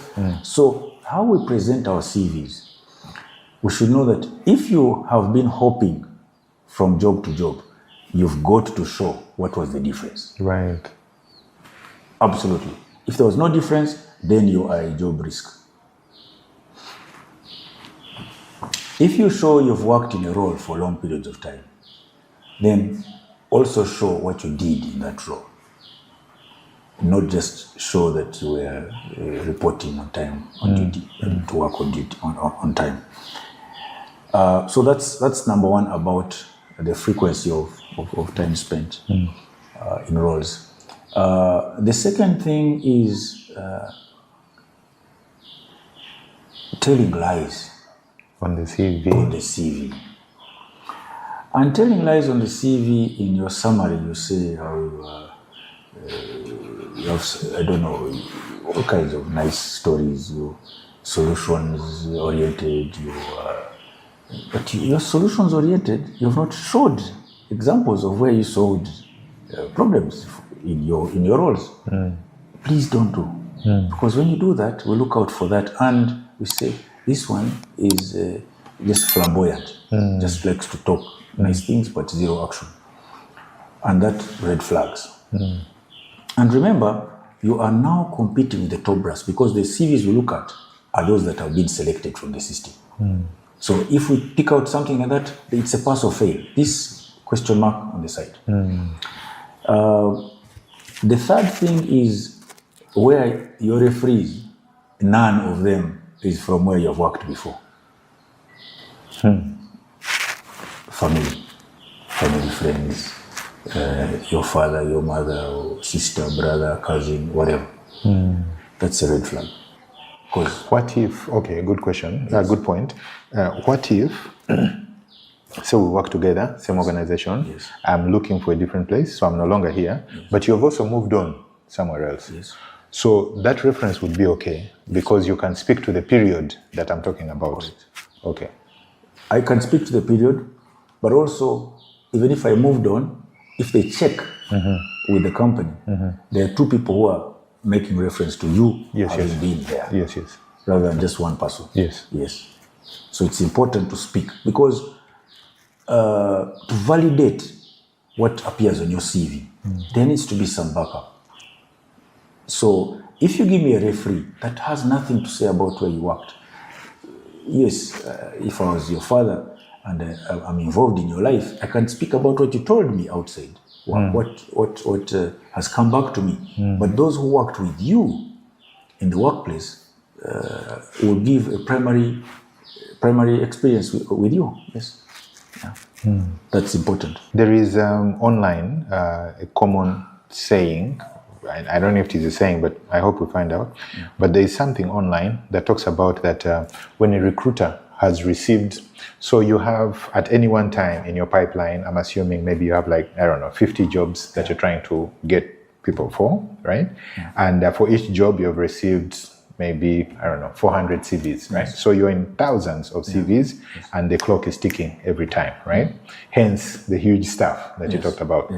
Now, there is a common saying or understanding online that the time it takes for a recruiter to look at a CV is only 6 seconds.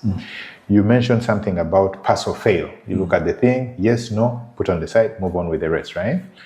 Is this time correct? Is it really that short? The 6 seconds? The 6 seconds it's based on a couple of things. One, how you presented yourself. The amount of time, how you presented your CV, I can see that I can find the information in the structure you have presented that I require, your suitability. If you present in such a way that it's literally like one big paragraph, 6 seconds. Will apply. I'm sorry for laughing, but I see what you're saying. Yes, right? 6 seconds will apply. If, however, I see from the chronology and the framework and template and the structure of your CV, and say I can see the different detail in your CV, I'll put it aside for further review. Stage 2. Yes. Further review there and then, or I could actually apply more time. Because it's data mining. We're doing data mining. True. Here. If it's not well structured, you are complicating the whole presentation. Yes, the computer could have extracted that information, but me who is reading through it, I already see that you don't know how to present yourself. Right? Compared to the other. Remember here, it's now a game of comparisons. True. Who is presenting better than the other? Already. If this is the best way you can present yourself, and I'm sorry. At such a critical time. Exactly. Yes. And we expect the best foot forward for this particular. You're pitching. And this is how you do it. one big paragraph. Someone writes like it's an essay. Like, no, it's going to be difficult.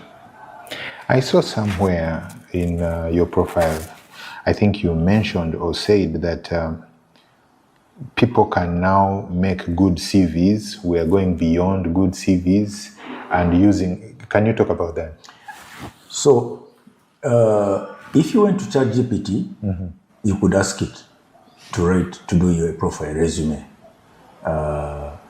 or to write an application letter for a particular role that is requested for ABC. How would catch out this person is the examples you give wherever you are making reference to the things we've asked for, right? And it's always a differentiator, because if you're talking about your experience in a particular skill set, it's not going to be in the same paragraph as the next. So that's in presentation. If it's in one long paragraph, clearly you don't realize that there are two different skill sets. Yes. So using ChatGPT to present, it will present very nicely, but we'll see that there is no human aspect to it. So you've definitely done it. And there are tools. Yes, there are tools that can look out for whether you used AI to ChatGPT. Also, how you've presented it, either bullet points or narrative. It depends also on the field. Or you specific? Did you have quantified statements? Was it quantitative or just qualitative? If it's a field that expects quantitative statements and you're only doing qualitative, it's difficult to assess you further. Especially, as I said, in comparison. If someone else is doing that, you're not going to fall in there. It's already the person who is competing with his head and shoulders above you. Because of how they have presented themselves. You mentioned, this is on a presentation of the CV, you mentioned no ChatGPT as much as possible. Yes. Number two, you talked about the job hopping. Yes. At least specify why you made the moves, etc. Do not lie on the resume, right? Length is not an issue, really. As long as you have the content, it's okay. To the extent that you have the content, it's okay. Is there anything else that you could advise for job seekers to know, maybe that you do not see that would really help you in that selection process that they can use? Be specific. Be specific. Do not write endlessly because you feel you have to write and have a long CV. Just be specific. Earlier I talked about a 2-page CV and a 10-page. The 2-page CV might have a lot more content than the whole 10 pages, but bullet points. And why it's so bullet pointed and states at the end, for further information, please reach out. If you want detail, the person will explain. Yes. Call him. Yes, absolutely. And you've already gotten into the door. Remember, we have to know what the objective is. Yes, being called to the table. Yes, not having the best narrative. No. Being called to the table. There is I don't know if it is an understanding or whatever, but it talks about the time of application during the day, the time that the applicant should place their, submit their application during the day. And the logic is that if you apply on Sunday in the wee hours, midnight or Monday morning, 1 a.m., around that time, your application is going to be at the top of the pile. So when your 6,500 strong team comes in the morning, they are going to be picking from the cream, the people who have landed at the beginning. Now, I realize that you have the database with the system that will do the sieving, so this might not work. But for those companies where they attach emails and, say apply without this system here, is that something that you find might have value? No, we avoid that because you're trying to time out and manipulate the system. we avoid that, and that's why we use that analysis, the analytical tools. And by the way, the 6,500 staff, just for correction, these are staff that are placed in client operations. The recruitment teams are pretty much the 100. The 110. Yeah. Yes, okay. In client sites, doing services there. So the myth of applying on a Sunday evening or midnight does not apply if you are an applicant applying through the system. If you send an email, then that is different, because then in the morning the person will find you there, find your email. But if it's an application, application will only show on time of application, but otherwise you add to your list. For candidates who have managed to go through the sieves and in the interview process, what advice do you have for them to be able to get the offer? What should they do? So there's two types of questions, even more, but for these two that I want to speak to. One is, tell us about yourself in this kind of environment. Give examples that show exactly that scenario where it's related to that. That shows that, one, you are experienced in that field, but two, it gives how you've handled situations. And the question and answer will continue deeper into that. So you'll be able to answer and show. The second approach is, are you familiar with this particular problem statement? Explain from a technical perspective how you know about it, but also follow it up with how you've applied it. That closes the loop. Because not only are you just theoretical about it, you've actually applied it. And if possible, if you're given time, show where it's succeeded and show where it's failed. And what have you done about that? That definitely distinguishes you from the rest. Let me see this just to make sure I understand this correctly. The question is, tell us about yourself. Usually this is the first one or second one, right? Yes. Tell us about yourself. And you're saying, don't bother with my name is so-and-so, telling us about your CV, a fresh noise. Rather, look at what the role is, what the need is, and then apply this specific example of what you did, how you did it, plus, minuses, and all related issues to it. The best way to approach that one. Yes. I like that actually. Be specific. You tell us about yourself. You're responding to a call, and the reason why you feel you're the best candidate is because of A, B, C, and where you talk about how you've done things that relate to the need of the role. That's perfect. That is one. Is there something that an applicant can say or do that will significantly make them stand out, or at least spark your ears and say, wait, hold on, let's review this guy one more time? If you do research on the company that has called you, and you know some of the aspects that they're challenged with, and you speak to them, how your role and your skill set will apply, and it syncs with the panel, they understand it perfectly, that's a big aim. It's a big hit on the panel, because they will always refer to you. And they always say you should investigate the company. Absolutely. If they are looking for you and you're really technical in your role, you know how the role is done. Yes. And they also say, even if you're not able to know the actual issue going on, you can come in with an assumption and say, I'm working under these assumptions, that this is something that might be going on in the company. If this were the case, truly, then this is what I would do. I would approach like this. This can work also. Yes. But do not forget that there are people in the company. Do not come of I will. Together we. Yes. As a team. Yes. So that if there's one member on the panel who is part of that team, then they know you're going to come to help them to achieve better. Yeah. You don't know it all. No. You're not the savior. No.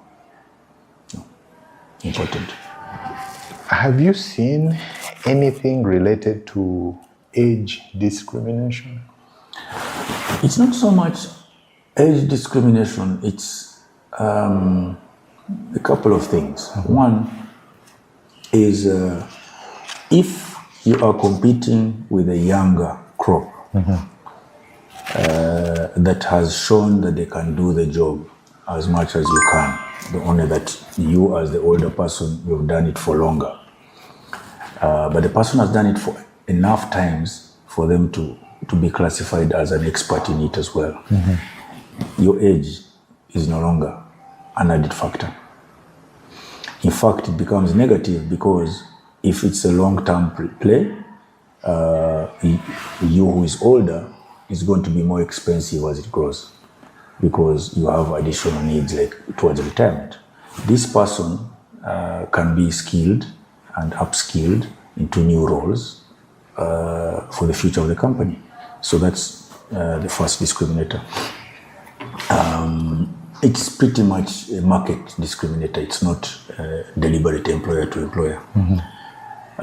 Number two, if you are in a market like ours where the larger part of the population is a younger population and you will need to interact with the younger population, it's highly likely that if you have a competition, a competitor for the role, and that person is closer to that age group than yourself, the older person, you have to come with a lot more credentials that would override that particular advantage that the person has. So that becomes a problem. Last but not least is the nature of the role. If the nature of the role requires more travel, working in the field, away from families, you have a person who probably has no family yet, and this older person has a family, it might play out as a disadvantage for flexibility. Of course, there are those bits where it's more manual labor, more manually intensive on the body. The impact on the body is more. The profiles of the roles also can impact on whether age is a number, age is a factor, or it's just a number. Yeah. So more roles where they are policy-based roles, it might be advantageous to have the age. Where it's actual execution, it might be disadvantageous, depending again. I think that's a good way of looking at it, because with the age and years of experience, you're more stable and you can do the policy alignment strategy well. And even experience. Yes. You've got lots of experience that you would apply in terms of failed events, continuously successful events, longer period of success, longer period of success followed by failure, then success, So. On the question of salaries, there's usually a concern where job seekers are scared of saying the salary they want for fear of losing, for fear of being out of the range, for all manner of fears, right? But they feel that, so for example, I'll use the example here in Uganda. The job, they don't know how much the job is. They want to ask for 3 million, but they say, let me ask for 2 to get my foot in, and hopefully I will increase in future. And the client on the other side, or your recruiting team on the other side, is looking at this and say they have shorthanded themselves, they don't understand the scope of the role, and throw them out because of this 2 million. And yet the person was willing, but scared for this 3 million. What would you speak or tell these people to do going forward? First of all, make reference to your last employment, but recognize that this is a different setting, and you're interested in hearing their offer. Yes, because, and make it very clear, because I had this income, and it's not like I didn't perform. But that is only when you're a high performer, where you can call the shots. I had this income. I'm interested in hearing what offer lies on the table. It's not fixed. I can listen, and if it speaks to my expectations, then I will consider it. If it doesn't, I will not. But I will let you know why. Yes. If they push for a number, give a range, because they will never give you a number. You will never have a number that's exactly the same as the other. So give a range. Say, if you're earning 3 million from your last job, say I would love an increment because of ABC, especially if you're going to be doing more roles, or the risk in this particular space is higher. The company is bigger, whatever. But also indicate that you're prepared to take a pay cut if there's more learning, if the possibility of commission, if there's a possibility of growth after 1 year, those kind of conversations. Or depending on your personal circumstances also. Yes, of course. You may be coming from abroad and your pay was in dollars, a lot higher. Now you're here, you can take a cut because of the environment. Yeah. But it needs to be clear why you're taking the cut. Yeah. Or otherwise it can be... Exactly. It can be that not clear. So is there any other reason why a salary question might get a person out, other than being too expensive or too low? If you're not clear on the reasons why you're willing to take a different salary from the previous one, yes, that can be, especially again, it's a game of comparisons, right? Yes. If the other party is clearer and you have the same pretty much opportunity to take the role, then the person who is clearer will beat you to it. Yeah. If you look at the top of your mind, what key statistics about the industry stand out for you that job seekers would love to know? Let me show up 3. The first is that Africa is rising in relevance. Africa is the continent that still has untapped resources in abundance. Other places have, but ours have untapped in abundance. As in, they have not, the infrastructure to get to them is not yet even there. And so investment opportunities are still abundant. So a lot of investments are coming into Africa. The second is that we are currently almost neck and neck in the population with China and India. And we all know that China and India, their populations are very active and they are up there as growing economies, but also strong economies. Tied to that is that where we operate, East Africa, is the #1 growth area on the continent, #1. We also are about 40% of the population of Africa. This region, Eastern Central Africa. In fact, once you include the Congos, we approach 50%. We also have the highest education rate in Africa. This is East Africa bit. When you look at the statistics that speak about Africa, a lot of them speak to East Africa. So, going to the third aspect, I talked about Africa as a continent, the region as very critical.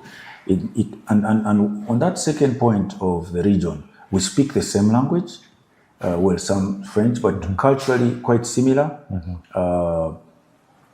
And we're a bloc, but not political bloc, but economically, you can do business in the different countries. There may be some challenges, but you can do businesses there.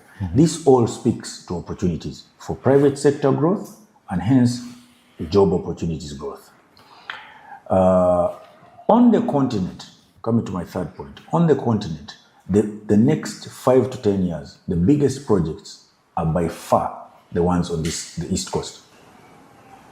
Okay, we've got, if we come down from Mozambique, we've got maybe up to $120 billion on the gas opportunities offshore. You come to Tanzania, you've got Zanzibar, the Blue Ocean, you've got a lot of the railway line, you've got the port in, I think it's Kigoma, Tanganyika, you've got the pipeline that's going through there, you've got gas as well in Tanzania.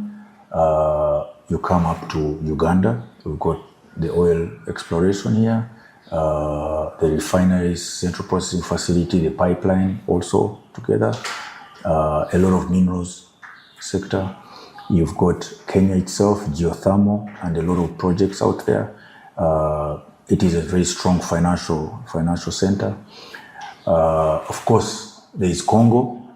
You know, it's part of East Africa now. True. There are issues there, but those issues one day will settle. And so there are opportunities.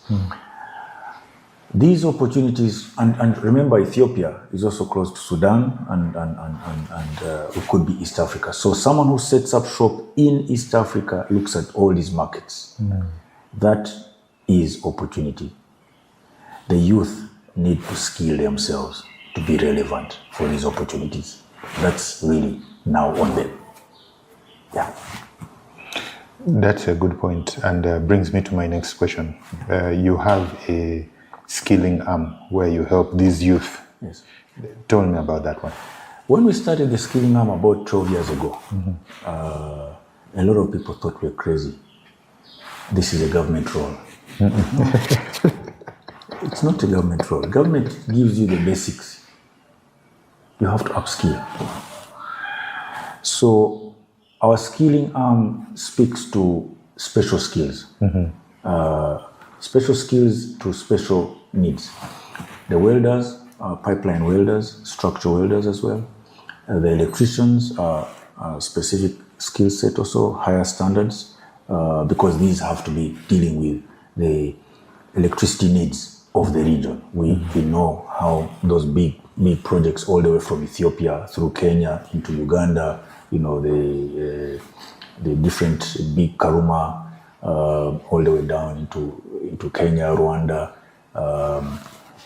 into Mozambique, and now also stretching into Southern Africa, Zambia, and stuff like that. Electricians are going to be needed, not only for those grid works, but also solar, alternative energy. Then we've got safety. Because of all these industrial projects, safety needs are high on the agenda. So we train in those areas. Work at heights, occupational safety matters, vocational, OSHA, yes. So we started to invest in that space 12 years ago because we could see the growth. And right now, we've built capacity. It's a very difficult space because you have to build capacity of trainers, you have to build capacity of your own processes of delivering the service, build capacity of the infrastructure to do it, tap into the right partners, identify the right certifications, all that we've been doing over time. So we feel now we are in sync with the international requirements. We have a lot of accreditations from Europe, South Africa, and the US. And we're already offering these services to some of these international players, Total, CNOC, Sinopec, the CPPs, even the Chinese. You know, because a lot of people say the Chinese are taking the work, but you know, you're can giving you them do the service? You know, because they have the skill, you have the skill, and you have the certificate. Maybe yes, some situations may be blocking out people, but once you have a reason to argue out, then you can have a foot in the door. Upskilling is very critical, Herbert. even ourselves, we have to continuously upskill. The information age found us when we graduated. Yes. So if you didn't upskill, it would pass you by. True. And you become very relevant. This is the same thing with the younger population, these who are getting into the job market, those who are in the job market, using the tools that are available. We're talking about AI tools. We're talking about all kinds of automation systems. Use them to improve your productivity. That's so critical. And that is center to our model of productivity, increased productivity, people productivity. That's really what our model speaks to. And you can only do that through continuous upskilling. Yeah. There is a book that I have here. And I think this book will address, or at least I hope you know about this book. It's called The Future of No Work. Yes, I love it. You are aware of it? Yeah. It talks about a future of no work. Master AI, gain superpowers, earn more, and live by your own rules. Yes. What do you have to say about the content of this book? There is a lot of misconception about those facets. And what do I mean by that? Misconception is that AI is taking away our work. Yes, it's taking away some of the repetitive tasks. But creativity and the like, where you can introduce new ways of assessing an environment, that is still there for us. So in your role, if all you do day in, day out is repetitive tasks the same way you found them being done, then yes, it's going to take your work away because you will be automated out of work. However, if every day you come to work, you find ways of doing it better, then that's a new way of doing things. And the second thing is you can think through it your way from basics, or you can use the tools that exist. How do you blend them into your role so that you can improve your productivity? That's how you can make yourself continuously relevant. That aspect of no work means that the interpretation of work changes. It's more on the output. How was the output delivered? Whoever needs the work done does not care whether it's from a computer or from a human being. Was it done to the standard that they want? Yes. If you can use those tools and do the work, when they say no work, my interpretation of it is that it is not anymore addressing physical movement. If you remember the physics definition of work, yes. right? There has to be distance and stuff. And exertion of energy. Now you're using tools, work done is going to be measured differently, right? It's on the result rather than the process. If there's some human aspect to it, then the human aspect is reduced because of the introduction of tools, which could be AI tools, machine learning tools, etc. So it is a space that cannot be ignored because it's already here with us. So blending with it is really what I take as the future of no work, because now we're using tools. It's not work done defined in energy and distance times, but rather in the output. Yes. You have been really successful in this field, and congratulations to you. We did see that you have received several awards during your career, and I really don't know the impact of these on you or what you had to do to get them. But when you look back at the entire continuum of these awards over all this time, which one stands out and speaks to you, and how did it change you? The CEO Awards. The company has received quite a few awards. There are CEO Awards, and one of them was the Tanzania CEO Award. What I liked about it is that Tanzania has always been perceived as a difficult market. But what we've seen about Tanzania is that you've got to be deliberate on what value you're bringing to the market. And my whole life in the business world has been about what value are we bringing. And so to be recognized for me in one of our toughest markets was a big thing for me. And it gave me added impetus to keep at it. Tanzania is a very interesting economy. A lot of people think it's slow and sleepy and stuff like that. It's not. It's just moving at its own pace. And it's the only economy that has continuously progressed. There have been challenges in Uganda, up and down. There have been challenges in Kenya as well, of recent. But Tanzania continues at a steady pace. It may be slow and increasing now, but always increasing because they add. They don't deduct. They always add. So being a player in that market and being recognized was a big reminder for me to keep at it. Yeah. That's nice. Congratulations again. Thank you. About that. That's nice. We have a rapid fire session of questions. Quick, just the top answer. Nothing is right, nothing is wrong. I have the questions. I want to share this with you and see what comes from the top of your mind, okay? So, the first one. And the answer doesn't have to be right. You can give me a range, okay?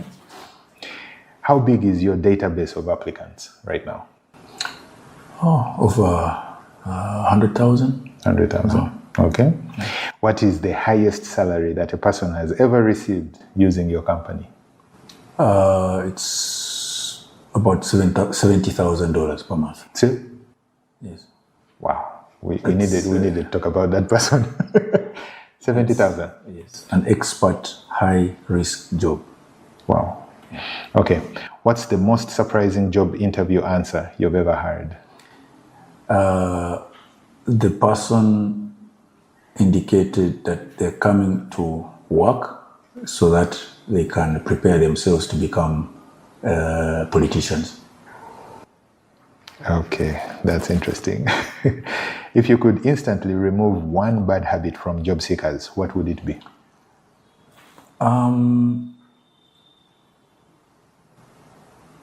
Writing long CVs that are not clear. It's not necessary. Not necessary. You mentioned that one. I like it. Okay. What is one job with the highest demand in Uganda right now that no one is talking about? The safety. The OSHA roles? Officers. Yes. Oh, really? Safety officers, yes. Okay. What's one outdated hiring practice that should be retired for good? Controversial, but minimum degree. Minimum education. Okay. Degree as a minimum education. Right. Because people could have learned from the job and they're very skilled. Yes. And you want them to have a bachelor's, which they really don't need.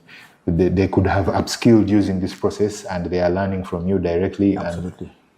And by the way, the person whom I talked about doesn't have a degree. The one of the 70K? Wow. That's a clear indicator. I like that one. I like that one a lot. Okay. If you could instantly give every Ugandan job seeker one skill, what would it be? Safety training. Safety training. Yes. It's a big deal, eh? Very big. In all aspects. It talks about hygiene, cleanliness, neatness, looking out for risk hazards. It's applicable in our daily lives, on the roads, in our building structures, causes of accidents, causes of death, near misses, mishandling of budgets, all that. Wow. Okay. What's one career advice tip you used to believe but you no longer do? Continuously adding to my certificates. A long list of okay, I agree with you that one. I agree with you. I almost named organizations. I agree with you. Having a 7 certificates is of no value, really. I agree with you on that one. Especially if you have not practiced. If you're practicing them, absolutely perfect. If the certificates are arising out of your practice and validated from an assessment, perfect. But continuous degrees. Diploma here, I agree. Professor. Okay. What's the strangest job title you've ever come across? Hygiene officer. Hygiene officer is the office cleaner.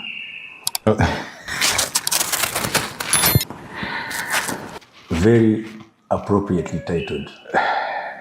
Okay, I'll let that one but go. Often abused. Yes. Hygiene officer. Very, very important. I agree. If they don't show up, you know immediately that they didn't come. You will feel it. You will feel it. Okay. If you weren't in recruitment, in this business, if you are not in this business, what other career would you have pursued? Engineering services for sure. Really? Yes. Okay. Yeah. Creating things a better way. I think engineering and maintenance is our biggest hindrance to growth as Africa. Yes. It's often outsourced and hence it's expensive to live as an African because of those roles. Yeah. Okay, next one. How many people have you been able to get jobs for from the time it started up till today? I think it's about 20 to 25,000. Yeah. Wow. Yeah. It's been big numbers. And some of them come and give you stories how they never thought they would ever get a job because they knew no one. And they now have families. I'll tell you a story. There's a guy, and just to divert, there's a guy I met about a year ago. He told me of a time when he was told by the client that I insisted that they consider him because of his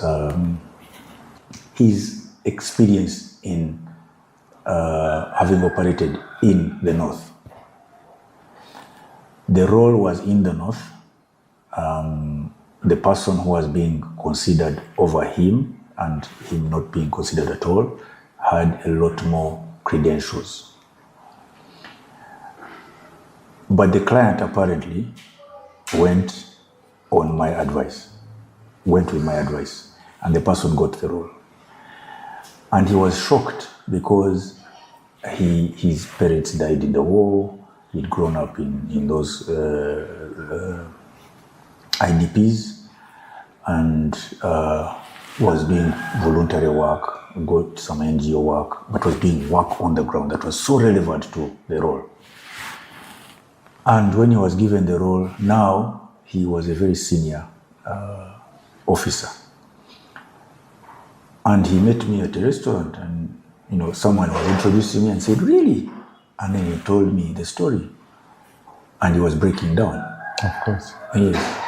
And he said, "I didn't know you, you didn't know me, but I was told about you. And thank you, because you changed my life." Wow. Yeah. So that's why we do what we do. One of the 25,000. Right. Patrick, thank you for coming on the show. It has been very interesting, very intriguing. I have learned a lot. I'm sure our viewers who are looking for jobs have new insights from the literal horse's mouth. And I do wish you success in everything that you do. I wish you continued growth.